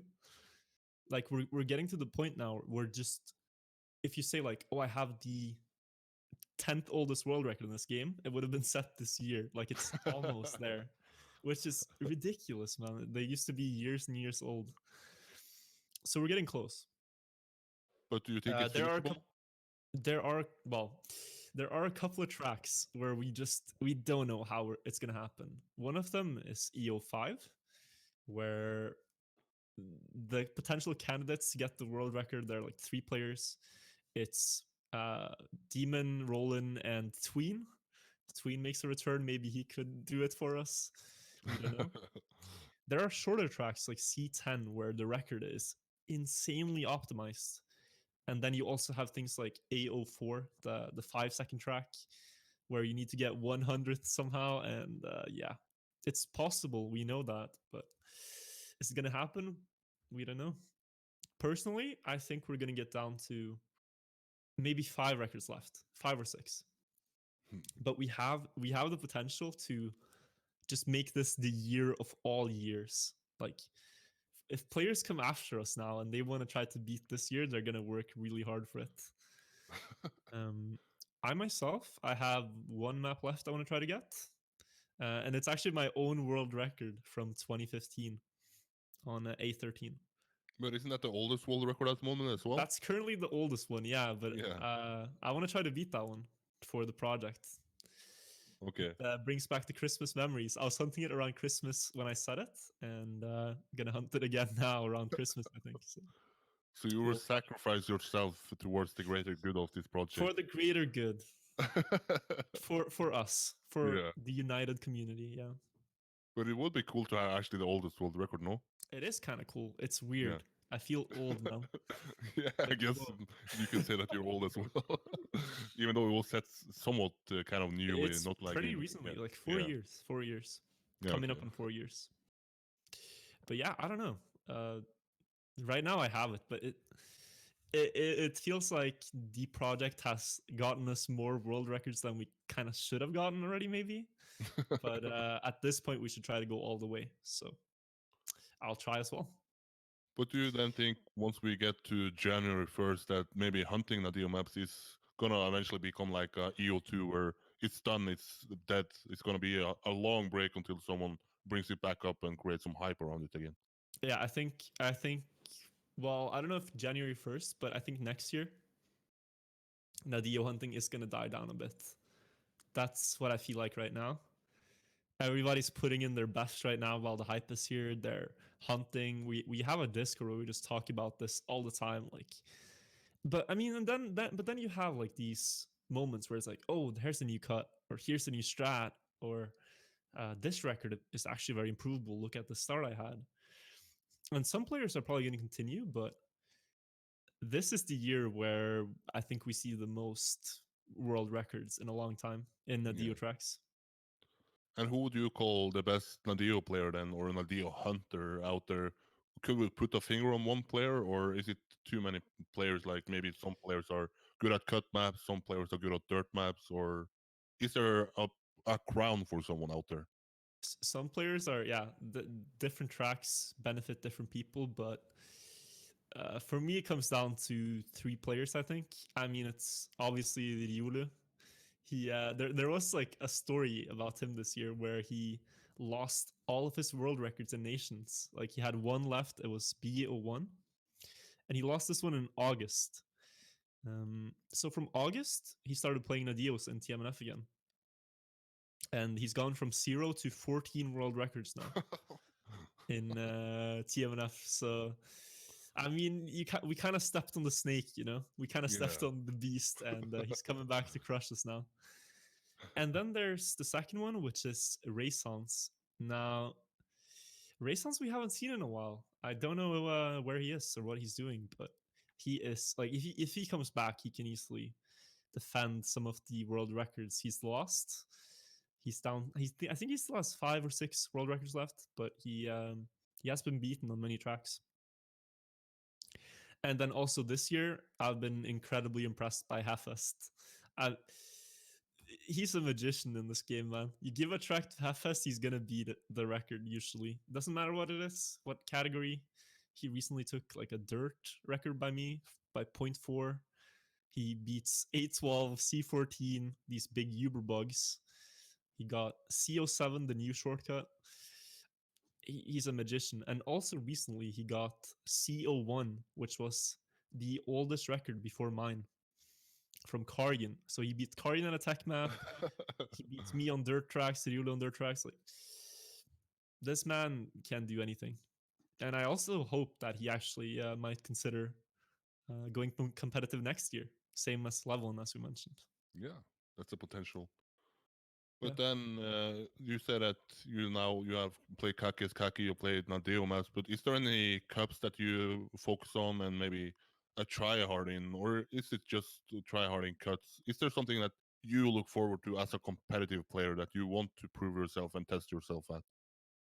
Oh, well, right now, I'm actually really enjoying not having to play a cup. I Okay. played the Pulse RPG Cup recently, and I was very stressed about it. The last week I was grinding, practicing very hard to try to take it home. And I don't know if you've seen the VOD of it, but it ended up being incredibly close between me and Skandir in the Yep. finals. So practice paid off, barely though. So right now it's kind of like I want to focus more on the stream and not so much on competing, if that makes sense. Hmm. Maybe focus more on video making as well. But there if there pops up an event and I see it's and like exciting for me, I'll play it. One I am gonna play is probably Turbo's Cup. I saw he was on your podcast and talked a bit about it. I'm gonna participate there, so that's like an all style competition, which intrigues me. And then also Serrator next year. I have that as like a long term. I'm gonna try. We'll see how that goes, Hmm.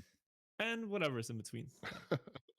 Okay, so you say that this 1v1, by the way, if people want to check it out, you can check it out on YouTube. But have you felt that your YouTube channel has also grown? Because that is essentially where the ESA speedrun is put out. That's where you uploaded your speedrun. Has you felt that your channel has also grown, or has it been aimed towards Twitch? Yeah, I'm trying. I'm trying. So after Kackiest Kacky, I tried to apply for partnership with Twitch, right? Yep. I had really good numbers that month, but it got rejected. And I think the reason why is kind of because they want to see consistent numbers. So they want to see like, oh, you can hit the requirements this month. Can you hit them the next month? Can you hit them the next month? Right. And one of the ways to do that is by making YouTube videos, making more YouTube videos. You get people into the streams. Yeah. So from then till now, the YouTube channel has grown like 600 subscribers. So I'm now at like Damn. 1500, which, you know, it's a start. We're getting there. But yeah, hopefully it's enough this time. Just before we went on the podcast, I was sitting actually writing the next partnership application for Twitch, which I'm now hoping goes through. So that would be very exciting. Yeah, what would a partnership deal would mean for you? Is it something that you can put your finger on that is gonna change, or is it just to have this? I am a Twitch partner that it feels like you accomplish something. It's also that, but it's really like trying to find out how sustainable it is. I mean, I'm enjoying streaming right now as, a hobby with my friends, my viewers, and it's a good time. But I don't know if it's something that I'm going to be able to like actually do, like say, Yeah. make a living. You need to be pretty big for that. But partnership is the first step, at least, to getting somewhere with that. And it would be honestly great. And it allows me to give more back with like more emotes I can have than yeah, just it really makes you feel like you've done something, like you've grown this thing and now it's big enough to the point where you kind of get recognized by Twitch. Yeah. That's what it feels like. But then look into the future. I at the moment try to see if there is a living in Trackmania and esport. Do you see yourself trying hard to actually see if there is a future for you, maybe as a streamer, maybe in the competitive scene, or how do you see your future if you put it at 2 years, 5 years, 10 years? I you want to like I'm honestly optimistic. I think we have a chance of making Trackmania big. Yeah, Um, my favorite example to bring up is Rocket League, because Rocket League is like kind of a game that's based on an old game the same developer made called Supersonic Acrobatic Rocket Powered Battle Cars. This game came out on PlayStation in like 2000 and God knows when, 2008 maybe. And this game is very small. It's very unpolished, but there was like a dedicated community who still played it. And then the developer reached out to that community when they were making Rocket League. They asked for input, like how can we make this game better, guys? We're gonna make it on PC, right? They came with some feedback. They got a graphic update for the game, and basically all of those players, since they played for so long in this small game, that when it grew big, they all became pros and casters and analysts and content creators. And I think there's plenty of opportunities if this game gets that same boom somehow. Like hmm. maybe in the future they're gonna release a new Trackmania, and I don't know, in a few years maybe. And if it happens, like, and it blows up, if they've done something right with that game that we maybe haven't seen yet, that then finally we'll essentially get like payback for our investment of time into the small game that Trackmania is right now. Hmm. So it's Uh, like, yeah, go ahead. Yeah, so it brings up a question from actually one of the guys who asked the question on Twitter is Kaku, and said, if you could improve something in a potential MP5, or if we talk about a new game, what would you change from the current game and into a new game and a Oh, new update? yeah. Um, well, yeah.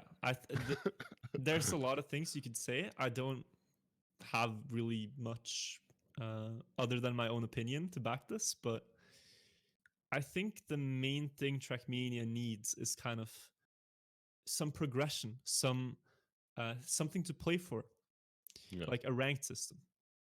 Because in other games, if you start playing, you're like, oh, I'm level 1 now. Oh, I'm level 7 now. Like you're ranking up. Like, or you can say in Counter-Strike, like, oh, I'm Golden Nova, or I'm Silver Elite Master. Like you at least have a rank, right?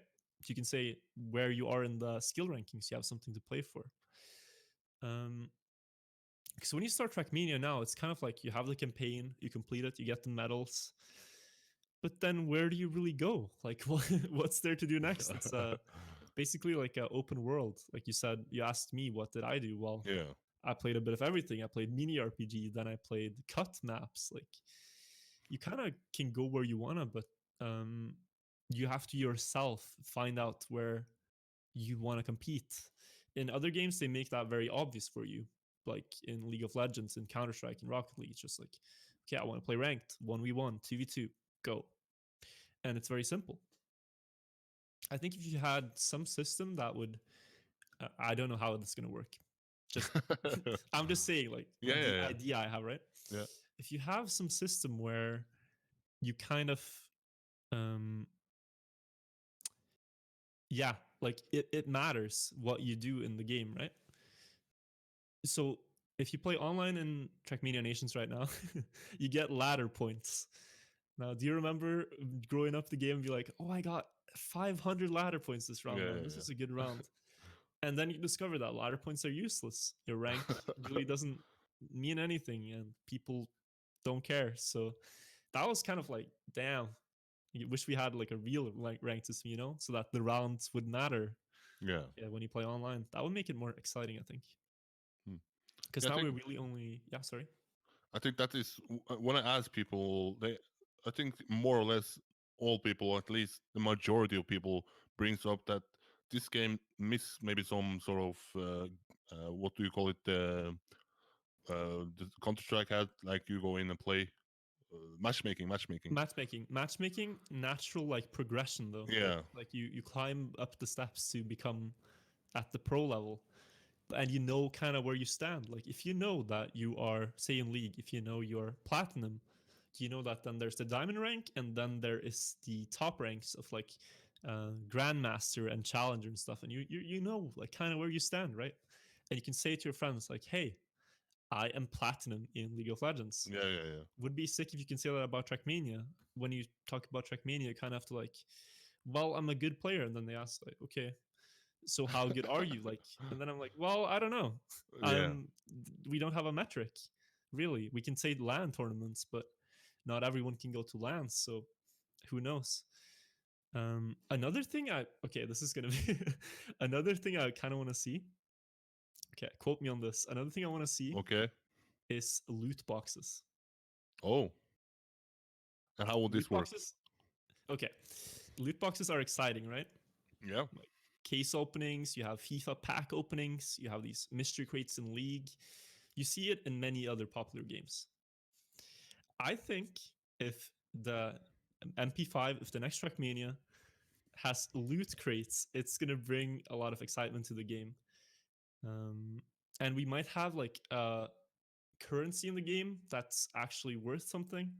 Like coppers and planets, they're kind of useless in a way. But if you had yeah, some in-game currency, like the riot points, or like these other in-game currencies like FIFA points, then you could buy a loot crate and maybe unlock like a rare skin, or a rare profile picture for your profile. I don't know.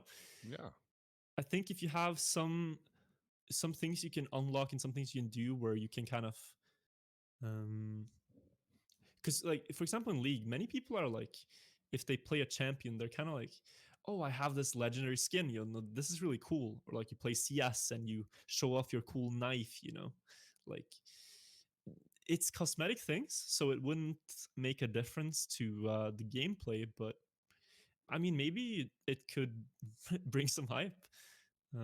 One thing I thought about is, especially for skins, this is a very good idea. yeah. Very good idea. Like I made it myself. I think it's a good idea. It's a very good idea, by Unbiased. the way. But say you had like the pro team skins, right? It's like, oh, you could get the Cloud9 Trackmania skin in a crate, Yeah, and then you could put your name on it. Like, I've been at an esport event one time. It was in ESL Cologne 2017. I was there just to meet up with the MOT team, but there happened to be the esport event, so we went and saw it. And walking up to the venue, all we could see mostly were people walking around in like their favorite team sweater, and they had their name on it. So they would say like, I'm a Cloud9 supporter, and then I have my name on the back. Now, what if you could then like unlock these skins, right? And then on the number plate, it could say your username, for example. yeah, I don't know. I think loot crates, although it's kind of like on the, you're kind of getting into like gambling and that kind of thing, it does bring in people, I think. but don't you think if you bring up the skins, that maybe that ship has sailed because you have content creators in Trackmania that produces skins that now they can maybe get it for free, and if you decide to open a new game where okay, it's only going to be the developers who can provide skins, and you don't have the costumes that maybe you can ask Mm. should we make you a Cloud9 skin that maybe you kill one part of the community to gain another part of the community. If you follow my thought Yeah, process. that would be like the downside to it, that they Yeah, already have the free painter where you can make your own skins, right? yeah, That's kind of the what the price would be. You'd have to remove the painter, I think, the car painter. the sacrifice. Sacrifice, yeah. But then again, like people edit the files usually outside, so Yeah, maybe you should still allow custom skins, but then you have the official ones. yeah, Or like Turbo, I think they did it pretty good in Turbo, where like you reach level 25 in game and you unlock this new sticker for your car. Like at least you have something that you can show, like this is my progression, right? You put it on your car, like damn, he has the level 25 sticker. I better watch out for this guy. You know, it's small things, but yeah. it's these things that people in gaming they really appreciate and value and want to show off to their friends, I think. Yeah, it's insane how much I recently discovered how much a CS:GO skin can be worth. It's insane, right? Good example. Yeah, it's Yeah, like tens of thousands of dollars just for pixels mental. in game that you carry around. Yeah, it doesn't, That like you people are say, willing to pay. it doesn't do anything. Like it, if you get a good Trackmania skin, it's not like your car is gonna drive faster. Maybe you think it in your own head, but in reality, it's basically the same car. It just looks a bit better, right? Yeah. Mental. So, but yeah, but I mean that's something, right? Yeah, yeah, Like, yeah. and It's the so like society when we people live in, buy right? clothes in real life, they also Yeah. look at like the signs and stuff, and they want Yep. fresh clothes. They want a fresh skin in game. Yeah, yeah, yeah. So yeah, I don't know, maybe. And maybe having Other, the official ones, like you said, that maybe having a costume skins that maybe that wouldn't feel as special. I mean, Nadeo maps are the most special maps out there, the most played maps. So even if you have because an they are official, right?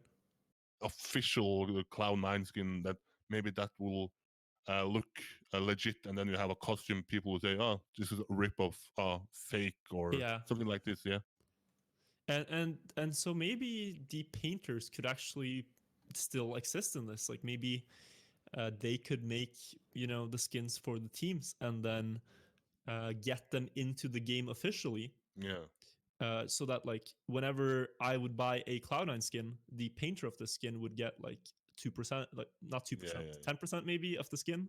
yeah. 2%, we're ripping them off. Hillis is gonna be rich. Yeah. But Love that yeah, money. Now, but you see what I mean? Like, so yeah, you yeah, can still keep it, but um, there goes the camera again. Wow, yeah. this camera, Fifth man. time. Fifth time. We're going long today. Yeah, yeah, But yeah. yeah, But the you keep the painters, but maybe you just help make the skins for the official, like the game. yeah, They're in the game store. You can buy them. I don't know. yeah. It's Give it a certainly thought. something to bring up. Uh, One question I have for you then is last February we had the Trackmania Grand League qualifiers. It was based on like country based, and you had the Nordics. I thought, okay, maybe some Norwegian players gonna try out. I didn't think there was a lot of Norwegian players trying it out. I Do you think. think that? Yeah, was it Sorry. someone? I think Joe Hall's tried, Oh but yeah, I maybe. don't Yeah, think he yeah, yeah. practiced a lot. So yeah, Dunster got it. Yeah. Yeah. But do you think that this is something that you could try out if they look for a representative of, let's say, in the future that they want to even expand it to 32 players and they are going to Oh, specifically ask for, I mean, I'm not going to, I don't know if it's the case, but let's hypothetically say that they are yeah. going to expand it and they specifically ask for a Norwegian slot like they did back in the days with Bergie for ESWC. That is that something that you would potentially look at to be the representative of Norway, and that can be your way into the competitive scene? I would definitely consider it. I wouldn't write it off immediately, but the thing about TMGL is it's a lot of effort to Yeah, get good at it and to compete if you want to do well. I see just how much these players practice, like Spam and the Kappa and Pack, and to really like um, perform up there. It needs to take a big part in your Trackmania, at least the hours you spend on Trackmania. And I would then have to change my plans a bit for what I'm gonna spend time on, I guess, yeah. if that's what's gonna happen. Hmm. But have you followed the Trackmania Grand League then as a spectator or as a viewer or? I watched some matches, but mostly I paid attention in the qualifying rounds in the like the semifinals, the quarterfinals, and the grand finals. Of course, Hmm. watched all those matches, but the regular season I didn't watch all the matches. Hmm. But yeah, I see just how like I watched back like the first VODs. I saw just how like sick they've gotten on the maps. It's Yeah, the level was insane in the finals. So that's for sure. But are you then? You said you produce content. Obviously, you stream a lot. But are you also a consumer of content that you watch Trackmania content, or are oh yeah, you yeah. a ones who produce and then say, okay, now I've done my part of Trackmania, now I want to do something else in life? No, I watch everybody else as well. I watch all the streamers like Spam, Riolu, Yeah. also the smaller ones. So like entertaining streamers that have come up recently are like Turbo, for example. I love to just hang out in his stream when he's hunting some Turbo tracks.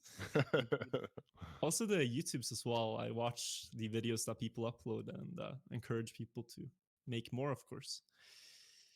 But yeah, content wise, I also even watch my own videos. I think it's Yeah. important to. I mean, if you're gonna upload a video that people are gonna watch, you should wanna see how it looks yourself. I had like a big mistake in one I uploaded recently, the EO3 battle, like text mistake, but Oh, it happens. yeah, of course. Okay, But I so think then yeah, my I last. think Go ahead. oh yeah, sure.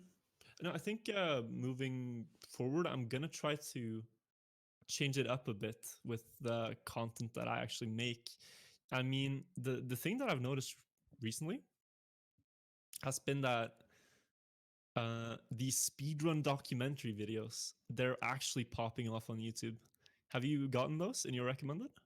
I don't think so. Are they from ESA or No, what? no. So these are like world record histories of a game. So like Okay. they go through how the world record in Super Mario Speedrun has improved over the last years, like what they've discovered, the tricks they had to pull off, the people who did it, all these kinds of things. That kind of video, it's very much so popping off right now. Okay. And what I realized is that Trackmania has kind of the exact same properties as these videos. So I think it would be really interesting to try to make something similar for Trackmania and see if it has any value. So I think I'm gonna do more. Try to put more time into that. See if that works out, and then also do the live streams where I compete and hunt and all these things as well. Hmm. Yeah, I certainly think that Trackmania miss a lot of content on YouTube where you can actually draw people in. That's why I Because yeah, myself started to bring in content just because I think this is a segue in for people that is scrolling through YouTube and see, okay, this game I knew from when I played it maybe 10 years ago and it's still going on, and then maybe dragging the people in and trying to, in your way, trying to help the community by bringing people in a way where you produce content. yeah, because I think if we're gonna make this work, like us content creators, we kind of have a responsibility as well with the reach that we eventually have Yeah. to try to uh bring people in. Like we're kind of the voices of the community. We gotta do what we can, and then Nadeo does what they can to make this work. It's kind of a uh one big effort now by everyone. I think to everyone wants to see this game succeed, right? We all play Mm. it, we love it. Nadeo has spent a lot of time developing it, so it's all in our best interest if we are able to get the game to a point where it's like a new Rocket League or like a new. And the thing is, it doesn't even need to be that big. Like you can have a very very sustainable esport that is smaller than that even. Like example comes to mind is Smite, for example, which is one of these smaller MOBA esports, but they still have a pretty big scene. Hmm. So I think we're close to something. I think we got to keep working on it, but yeah, it's looking good. But are you editing everything yourself, like the videos and such, or are you like me who desperately try to seek help for something I cannot do? Yeah, right now I am, yeah. But I have thought about like the fact that just the amount of work when it comes to like you got to stream, I got school, and then Yeah. I also have the videos that I try to do on the off days. it can be a lot. So right now I am, but I think in the future maybe I'll try to get help with that too. Hmm. Okay, so last thing is about the EO3 battle. Is something that one of the Nadeo battles that I actually follow is you Yeah. versus Riolo. What is the current standing there? Let people know at the moment who is the king of EO3. While he's sitting right here as of recording this podcast. I know Yule is streaming right now. I don't know if he's gonna mix that up, but as of right now, I have the EO3 record. Yeah, I have a 4:37.52, and the Yule has a 4:37.76. It's been very close, and we've battled for this record since it was a 4:42. So it's already dropped down 5 seconds, and I don't think any of us are ready to put the weapons down just yet. So that's very exciting. I mean, it's kind of painful for us, the players, but I know people are loving the hype. Yeah. And I also, like, as weird as it is, I really appreciate EO3. If you guys don't know, EO3, it's the 4-minute dirt multi-lap track that is infamous for just being the worst buggy track in the game. And nobody has ever gotten a bug-free run there. I mean, nobody has ever survived the track without bugging. That's just incredible.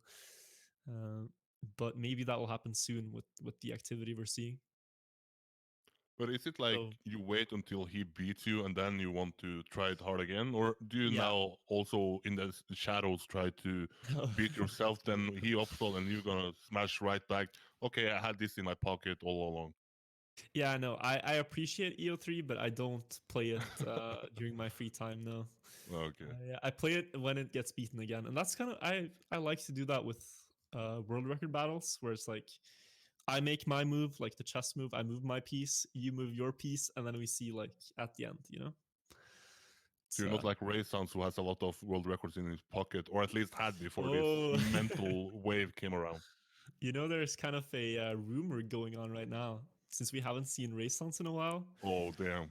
That maybe at New Year's he's gonna drop a bomb on TMX and just upload like 10 world records. EO4 with 200s of improvement. Yeah. We don't know, but maybe. I mean, we haven't seen him, so and he is the type of player who would just be capable of getting a record in like 2 hours, moving to the next one, getting the next one, so he could have like 5 or 6 easily that he hasn't uploaded yet. I think. But is that fun that you like in a, let's say the TMGL, you're gonna have a match and you're gonna see who wins, but maybe in hunting you don't really know if someone is hiding maybe a record they have saved True. and then uploading it. Or do you think that the hype of having a world record is too much to hide? Like once you get it, you want to show it to people to brag before someone maybe improves it even more. I think both cases. I've done both cases myself. Yeah. Okay. Um, it depends on what kind of battle you have. Like right now, I mean, it's a battle between friends. It's nothing, you know. We're not enemies or anything over this map. It's just see who comes out on top, and we don't really know. I think the interesting thing about hunting EO3, it's kind of like a lottery. I mean, both of us are very capable of a time like 4:35, which is 2.5 seconds faster than what we're at right now. And I think really who gets that time, it can be a variant. Like it comes down to either one of us gets just that miracle run where Yeah. everything works. But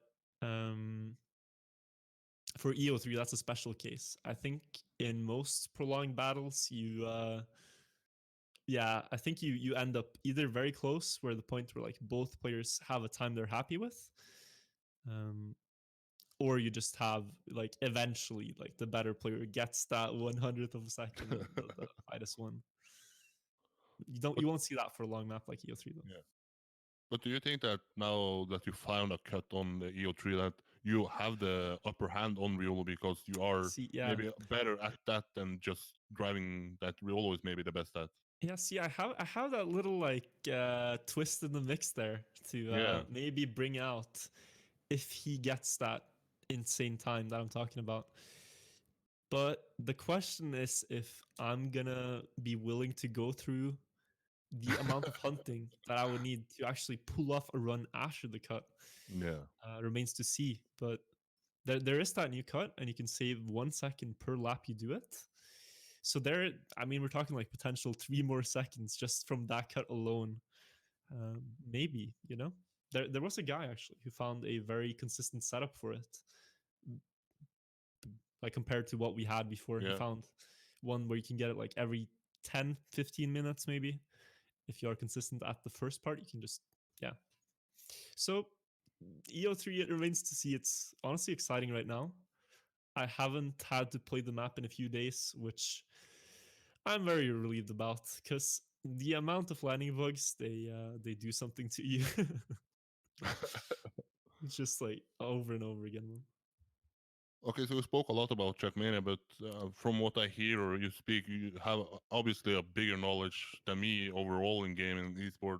How much of other esports do you follow? Is there any games that you somewhat play a lot, or is Trackmania so far at the top that maybe the other ones isn't noticeable? Yeah, no. So I've played a lot of games in the past. I mentioned them because they're like other examples people are gonna know as well. But I used to play a lot of League. I used to play League of Legends a lot. Played that for 4 or 5 years. Played Rocket League for 2 years. Also pretty like I tried to get good at the games, but I ended up shuffling back to Trackmania where I was even better. So, Yeah.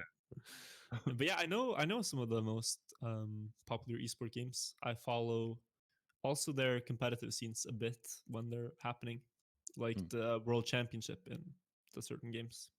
Yeah. But is there any? Would you say that you maybe follow some other games harder than the competitive scene of Trackmania, maybe League of Legends, or is it somewhat the same that you have a casual approach to following it, the competitive scene? It's pretty casual. I check my Twitch following. I'm following all these esport channels. You know, if I see like, oh, there's a DreamHack tournament happening there Yeah. of CS:GO, I'll watch it. Or if there's the League of Legends EU finals, I'll watch that. I don't necessarily like plan ahead and see these things. I kind of just like check, and then something's happening. Guess I'll have a look, and yeah, that's how I go about it. So we have in the story, or recently we have Carl Jr. having success at CS:GO in Malmö, where he plays second at this Bring Your Own Computer game.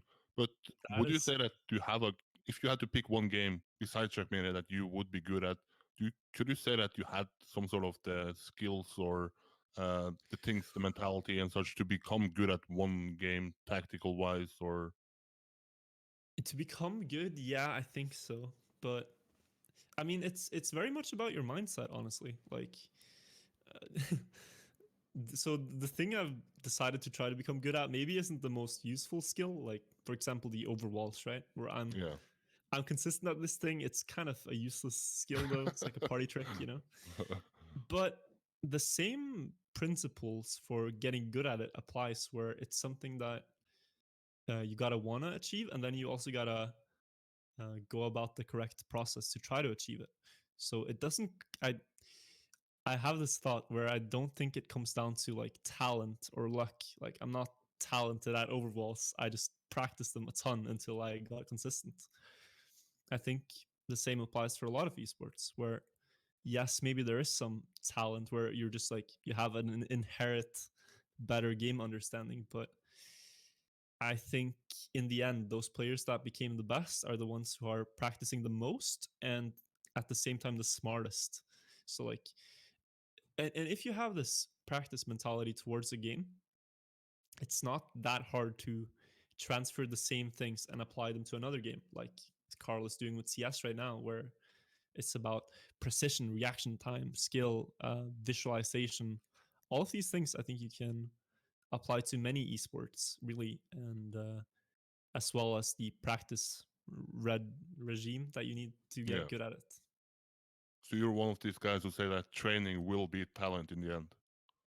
Yeah, I think so. Well, yeah, I know there is talent. I'm not saying there Yeah. isn't, but I think talent is kind of a word that many people use to explain why they're not achieving something.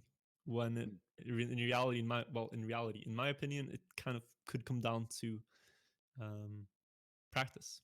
Mm. But then again, at the top, and at the top, you really see the biggest variance where it's like a case like Gwen, right, Yeah. where he's 15 and he's Yeah, it's just 15. Yeah. about to tear up the entire competitive scene. And yeah, this video of him when he playing at 4 years old, that is incredible. So yeah, if you have that kind of starting point back then and you played that much, then I don't know if the amount of training I would ever be able to put in would stand a chance against him. Yeah. So I'm not denying that 100%. I like how 50% of the comments there are that they are impressed by Gwen when he's 4 years old, and then the other 50% are like depressed because they realize they will never be as good as him and as talented as him was back then. I mean, he would beat me in a 1v1 when he was 4 years old. Yeah, that's the thing people kind of think though. Like it's the Yeah. same with musical instruments, where you see this Chinese kid who's like 3 years old and he's playing like a maestro piece on the piano, and then you try yourself and you're like, you miss on the second note or something. It's Yeah. um, but that too. I mean, you have an advantage, of course, the earlier you start, I think, but Mm. you can get really good even at a grown-up age at an instrument, for example, Mm. or at a game, I think. So you say that I should come back to Trackmania and maybe stop I doing the say interviews you should come and back compete. and just win all the double bug checkpoint Oh tournaments yeah, I'm around. unbeaten there, undefeated, undisputed. Undisputed bug checkpoint Yeah, champion. yeah, double bug, not one bug, because there's probably one that or a lot of The people who's better than me. the two-time champion. Yeah, yeah. Champ, champ. Indeed.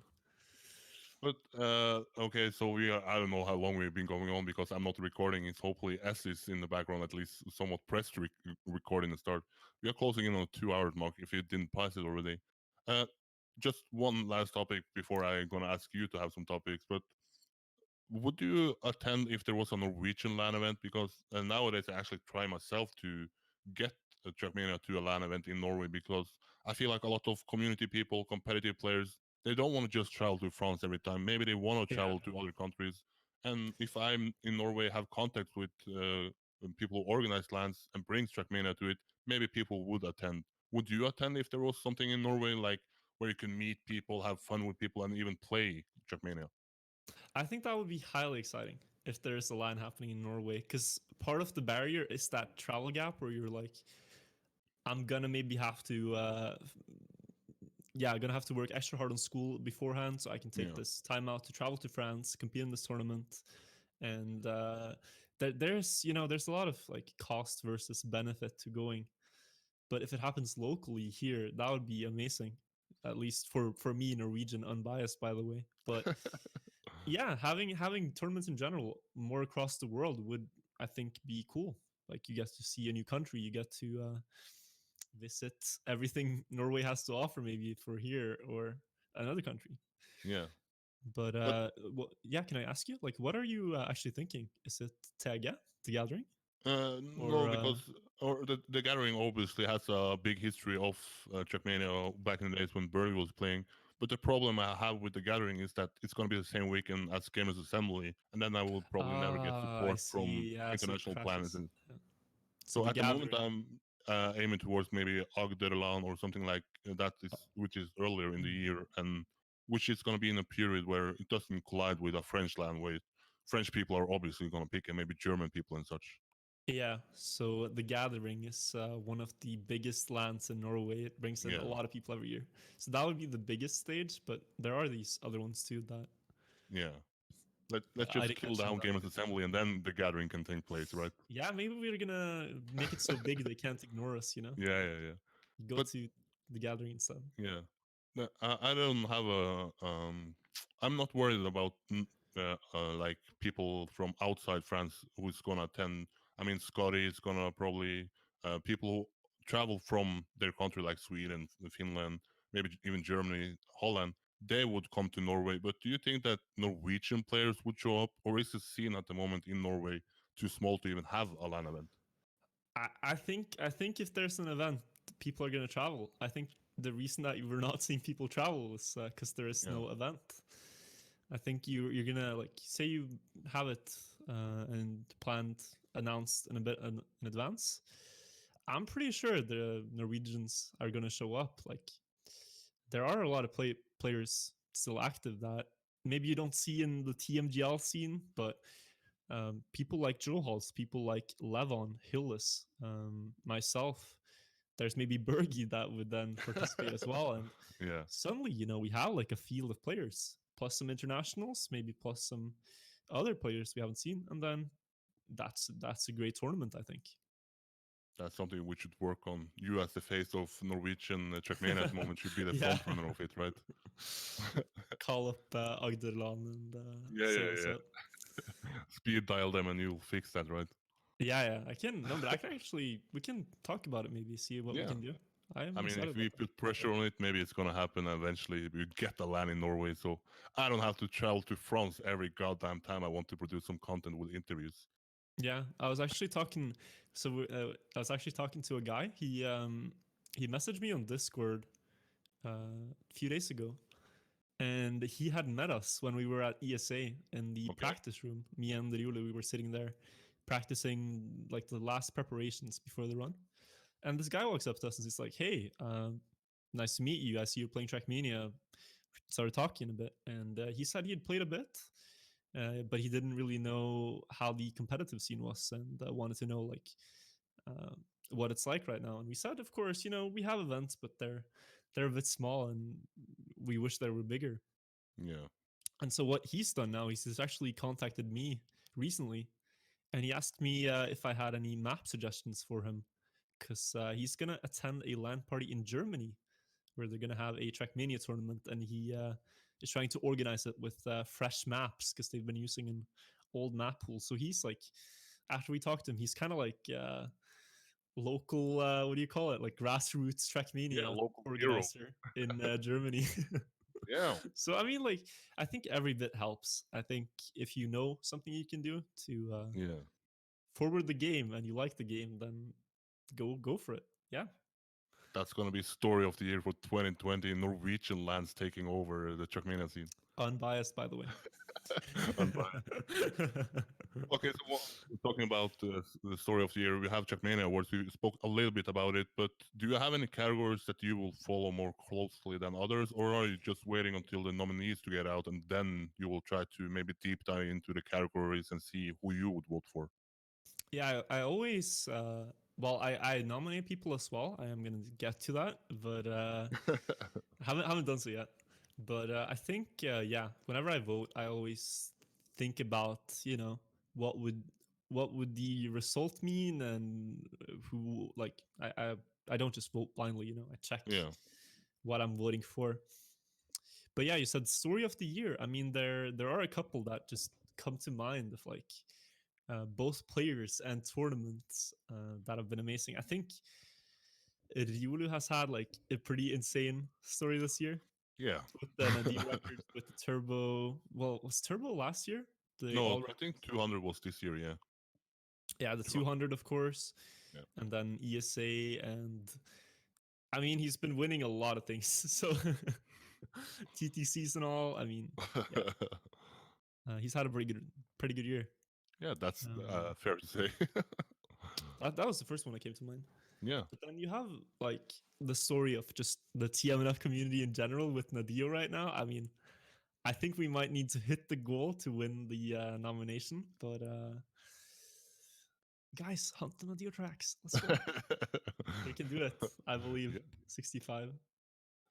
But Hmm? a category that maybe you will be nominated in and is a candidate for is maybe RPG Player of the Year. How would Yeah. you sum up your chances there against others? Is it weird to talk about yourself in that way, or how would you rate yourself against the other players this year in RPG? It's hard to know. I won the tournament, right? The spring, no, not the spring, the Pulse RPG Cup. Yep. So, but at the same time, if you watch the video of that, you see how close the match really was. And it could have swung either way. Like Skandir incredibly impressed me this year. Levon, of course, probably the fastest time attacker. And that's in TMNF. In TM2, I don't know. I actually haven't followed that much. I know Tourist is said to be very very fast.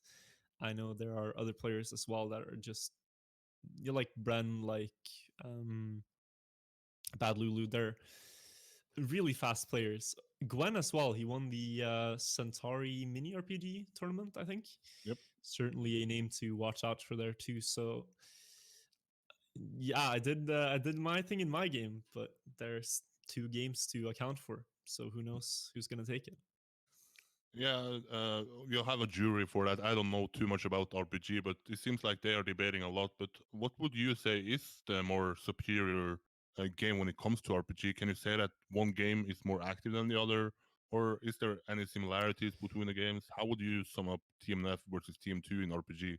And that is, by the way, why we have open up for all games, because Yeah, uh, it's RPG is the style where you have such an active community in TMF. it's actually a pretty even split. I think the main thing that I thought about when I was thinking like, okay, so I noticed there's RPG happening on TM2 as well. Should I try this? I tried it a bit, and what I was noticing back then was that all the maps were very dark. It was actually hard to see where you were driving because the lighting on Mania Planet 3 was pretty. It was pretty hard to see where to go even. Um, and what I also didn't really like at first was all these custom blocks, where it's like in TMNF RPG, it's kind of it's the same canvas always. You know, you have the same blocks as everybody else. You have the same ability to make something as everybody else, and the skill within that is kind of just to build a track with what you have. You have less than 100 blocks, I think, and you have to use those now to build a track. But in TM2, you have, I think, 10,000 blocks, which allows you to create like really stunning landscapes and Yeah. structures, and they're beautiful maps. But the kind of yeah, it comes down to like, especially with mapping too, where you need to know the editor like within. You need a lot of hours just to get used to where every block is and stuff like that. So I don't know. I I think both have their strong suit. Um, I think saying one is superior to the other would just cause a lot of drama, and I can't say it objectively either. They have Yeah. their strengths, but yeah, would be sick if they actually unify somehow. I mean, whenever there's a cup, there's usually some crossovers. So you have TMNF players playing the TM2 cups, and you have TM2 players playing the TMNF cups. But I can tell you a story. We actually tried to organize a show match a couple of years ago, and that was Okay. going to be Trackmania Nations Forever RPG players versus Trackmania 2 RPG players. So we picked our team of 5 players. There goes the camera. And we picked our 5 players. Okay. TM2 picked their 5 players. We picked one map, they picked one map, and we were going to have this match where basically we played rounds in both, and we would see who would take it. Like, who is the best RPG game, you know? It would be like a battle of the ages. Yeah, This yeah, was 2 yeah. years ago. And just before we were having the match, the Mania Planet 4 update came out, and it killed the title pack, RPG title pack, for a solid like 3 or 4 months. And Oh, at that point, the match fell apart. So it actually never happened. time to bring If it back. Time to bring it back. if that match happened and we won, then I could tell you like, yeah, we got that one, you know. But it's kind of almost meant to be in a way that we don't really know. Hmm. You can play both. Some people do. Having a good time. Okay, so is there any categories besides then Story of the Year and RPG Player of the Year that you feel strongly about? Maybe you have a favorite moment from 2019, a strong feeling about who is the overall best player of 2019. I don't know, community person, caster, streamer. There are multiple. There's like 30 awards, so maybe Yeah, I mean, I certainly have opinions about all of them, yeah, but I would. It's hard to kind of think of on the yeah. spot. I would probably have to sit down and give it some more thought. That's a smart man. There, it has been an amazing year, though. I mean, moment of the year, you say. The only thing I can think about is this double pole crash in the TMGL semi. That is one that comes to mind. Yeah, Um, but yeah, I mean, like, I think it's just been a great year altogether. Looking back now, yeah. it's gone really, really fast. That's for Uh, sure. I mean, as I said like earlier, it's been like a roller coaster ever since the summer, really, for me, or since like EO3, and that was in April, and now we're in December, and it's yeah, it feels like it's all been like one thing from then and on happening. So it's gonna be hard to pick apart like who did the best or who did what, but I think in general, I'm just really impressed by everything the community achieved this year. So props for that, everybody. Well played. It's a good thing that we have gone on for such a long time, because I remember making a promise to a guy I met in Prague, and that was during after a couple of drinks. He said, "Bring Virtual on the podcast, and if you do, I have one question for him, or at least one topic that he should bring up."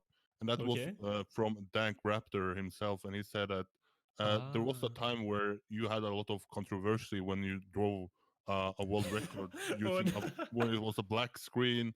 You had to use a second screen. Yeah. I was a little bit drunk at the moment, so I don't remember the full story. But can you explain to people what was Dank Raptor trying to make you talk about? Wow. Yeah. Okay. I can tell this story. This is a good story. This is a very good story. Well, yeah. Maybe not good for me, but it's a fun story. So, Yeah. um, this is in 2016. To give some context around the situation, I had been starting to climb the ranks a bit in RPG, setting some world records, proving myself a bit. There was one cup in 2016. I got third place behind Hillis, and I think it was Monsi. I don't remember, but Hillis at least won that one. And so I was battling a lot with Hillis to try to beat him on these classic RPG tracks. So we were going back and forth. World records were trading hands. And on one track in particular, we were competing a lot, and it was Connector. And this Connector track, it's a classic. So it has this classic rating. You get the record, you go one up on the leaderboard. You have one more classic world record. But the track itself isn't really meant to be hunted. It's kind of a media tracker track. So it has a lot of these in game effects, like you get different colors and different bridges and stuff. It was very creative for its time. But when you try to hunt this track, you obviously want to go as fast as possible. So, me being the cutter that I am, I utilized what I'd learned from a lot of years of playing cut tracks. And I decided that, you know, there's a cut here. Why shouldn't I use it? Well, the thing is that to prevent cuts, this author made you blind, like he would block your vision. But, even if you can't see, the engine still goes, you can still drive, right? So you can still do some blind cuts where you essentially just have to visualize what you're doing, and then you reach the next checkpoint, you press enter, respawn, and the black screen is gone. That's the cut idea. Now, I decided to take this to another level, though, than just the ones you can do um, by yourself. So, what exists in Trackmania is this bug or phenomena where if you spectate a player on this track, um, while they get a black screen when they play, the spectator doesn't. So I decided to boot up my laptop with the second Trackmania account, go onto an online server and play this track. And then when I entered these very difficult blind sections, I would look at my laptop and I would see what I had to do. I would see my car with a 1 second delay, though, because the game has some delay between real life action and spectating. So I would have to like predict what I was doing 1 second in the future. It's like I'm driving a straight line, and I have to think that my car is like 2 blocks ahead of what I actually see, which is very strange. Um, and it made for a very fast world record. It's probably the ugliest world record I've ever driven, and there was a lot of controversy after that record. I beat the world record by like 2 minutes, and after that, I think Hillis tried to get me banned from TMX for this record. Oh, really? Trying to get banned? Yeah, yeah, because but it is actually allowed though, since it exists technically within the game. Yeah, that was what the Yeah, discussion in Prague was also about. It's in the game. You just basically used what the game has to offer. It was not like you did something cheating where your car drives faster, you have better grip or something yeah, like no, this. it's essentially just that you can see what you shouldn't be able to see, but you can. So yeah, it's there. We haven't really reached a consensus on it. I feel kind of not really ashamed, but it was a dickhead move, you know, because I could easily beat the world record without it. But in the context of the battle I was having with Hillis, I kind of wanted to like have a bit of a knockout punch, you know, like Yeah, two yeah, yeah. minutes faster. I saw the potential, I took it, and you know, it's part of history now. So But it's was an it like interesting shortcut. you got a lot of hate from it, or was it just some controversy where people said maybe you shouldn't do this? Or did you feel that someone actually gave you a bad reputation? They said that, okay, this guy has done that, and they put you up for like saying that he's just a bad person for doing one thing. So that followed you maybe for a time, or Yeah, there are there were some people as well that really didn't like it. That were like, damn, you probably lost respect for me because of it, and still don't have really respect for it because of it. Because the track that I shortcut, it's one of the all-time classic RPG tracks. It's kind of like me drawing on the Mona Lisa or something of RPG yeah, tracks. Like I just draw a smiley face over the Mona Lisa or okay. something. To them, it was a massive disrespect, and I understand that. But when I entered the game, like this track had existed for 6 years without me being there, you know, so I didn't have probably the full story of it like they did. Yeah, I it yeah, they would know it better than me, anyways. So I think definitely, yeah, there are some people that didn't like it and still don't like me for it. But the controversy is long gone now, though. I don't think people care about it anymore. But it's a story. It's part of the game. So yeah, good yeah. question, Dunk. Thanks for bringing it up. Yeah, I'm impressed that I even remembered it after a 2 hour podcast and after a couple of drinks in Prague. But I made a promise to him that I'm gonna ask him or ask you to get on the podcast, ask the Yeah, question. Happy nice. to fulfill that promise.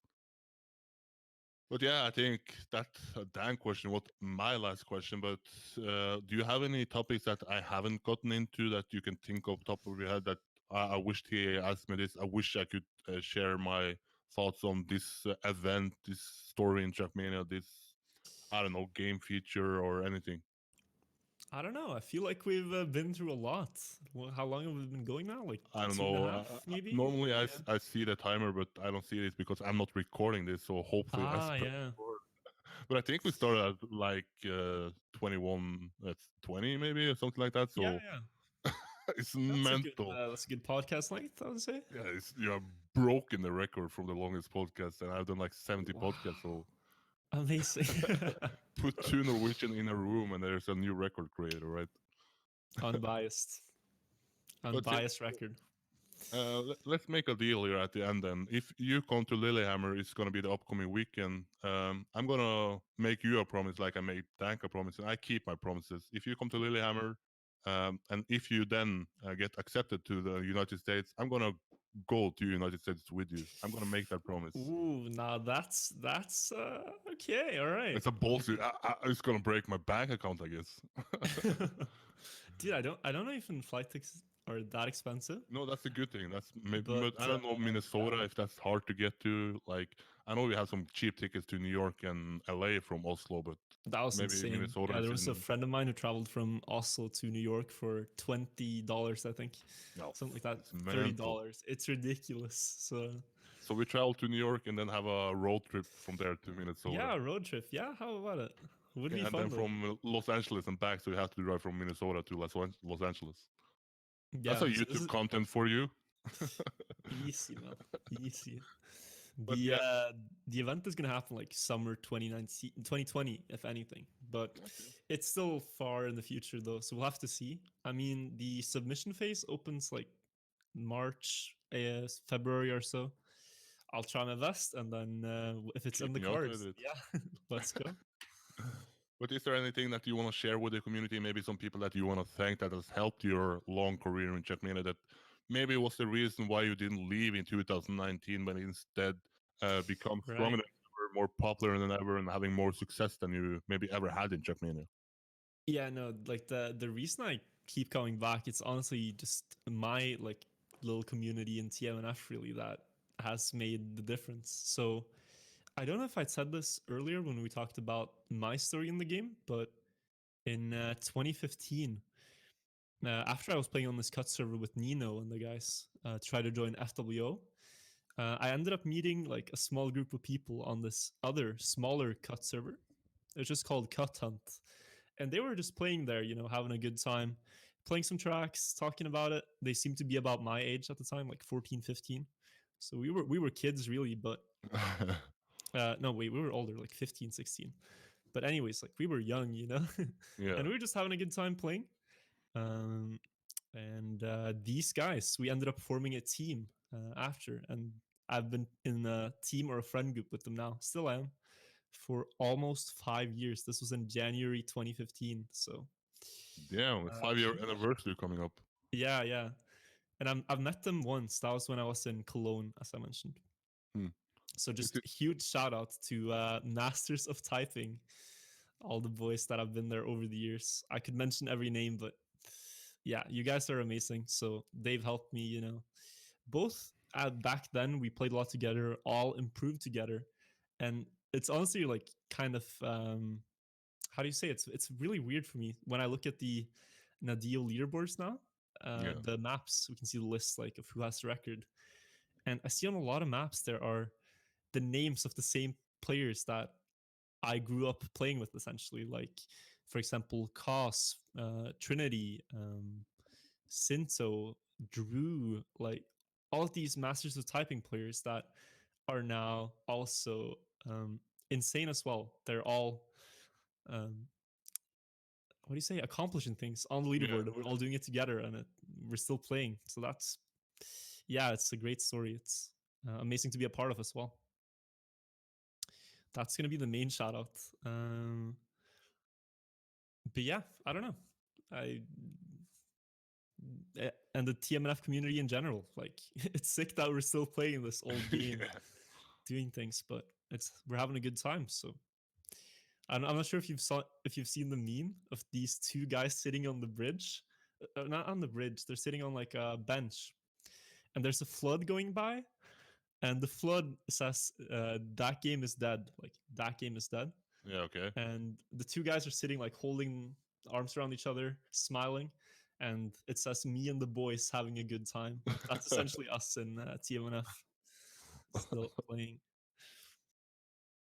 But yeah, I don't really have much else to add, I think. I think you added enough with this record-breaking podcast, no? Yeah. So closing up on midnight here. But Yeah. yeah, Yeah. if you guys listen this far, then thank you so much for listening.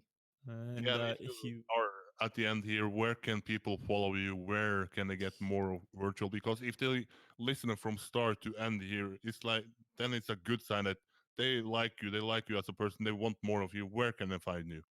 Yeah, so I stream on Twitch 4 days a week right now. I'm trying to become a partner, so really appreciate anyone who drops by. It's twitch.tv/virtual. Straightforward, same as my name.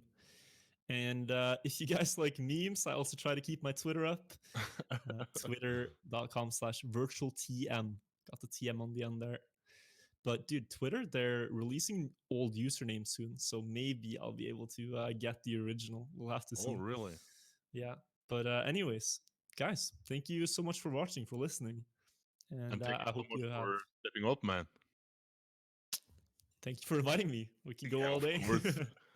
Like I said in the intro, that is now soon 3 hours away. That when people request something and your name has been, I mean, obviously you're gonna have Karian and Frostbuel and Hillis, but those are kind of becoming slow or not as frequently requested because the podcast is soon 2 years old. But after the summer, after ESA, people like watching you there and wanted to hear more about you, hear more about your story. And like I said, people want you to cast because they feel like you have a good knowledge about the game. So that's why people wanted you here as well. And I certainly appreciated the time, and that's why it's a record-breaking podcast. No, There we go. Yeah, I'm happy to be back here as well. Maybe in a couple of months with some exciting news if things go my way. But yeah, I mean, guys, if we are gonna sit on a plane together, it's gonna be a 12-hour podcast. No, that's gonna be a good podcast. Yeah, virtual and Eirik on the plane.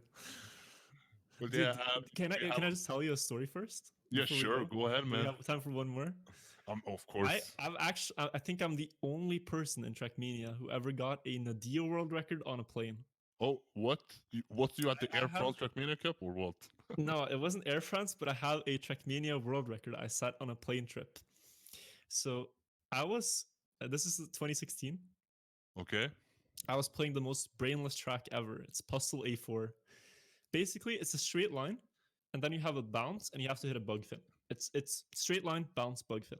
The most brainless. It's like a khaki map. And I was bored out of my mind on a plane trip to visit my sister when she was studying abroad.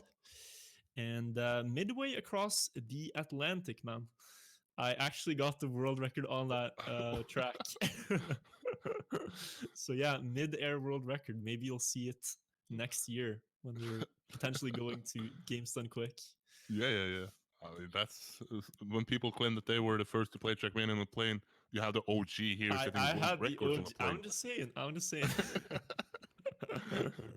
But yeah, guys, thank you so much for watching, for listening, and have a good day. Wow. I think Peace that's out. it. That's some good words to end on. As if you're still awake, I guess you can close out the podcast. Thank you all for watching this record-breaking podcast, and once again, thank you, Virtual, for stepping up and doing this podcast. It's been really a pleasure. My pleasure as well. Thank you, guys.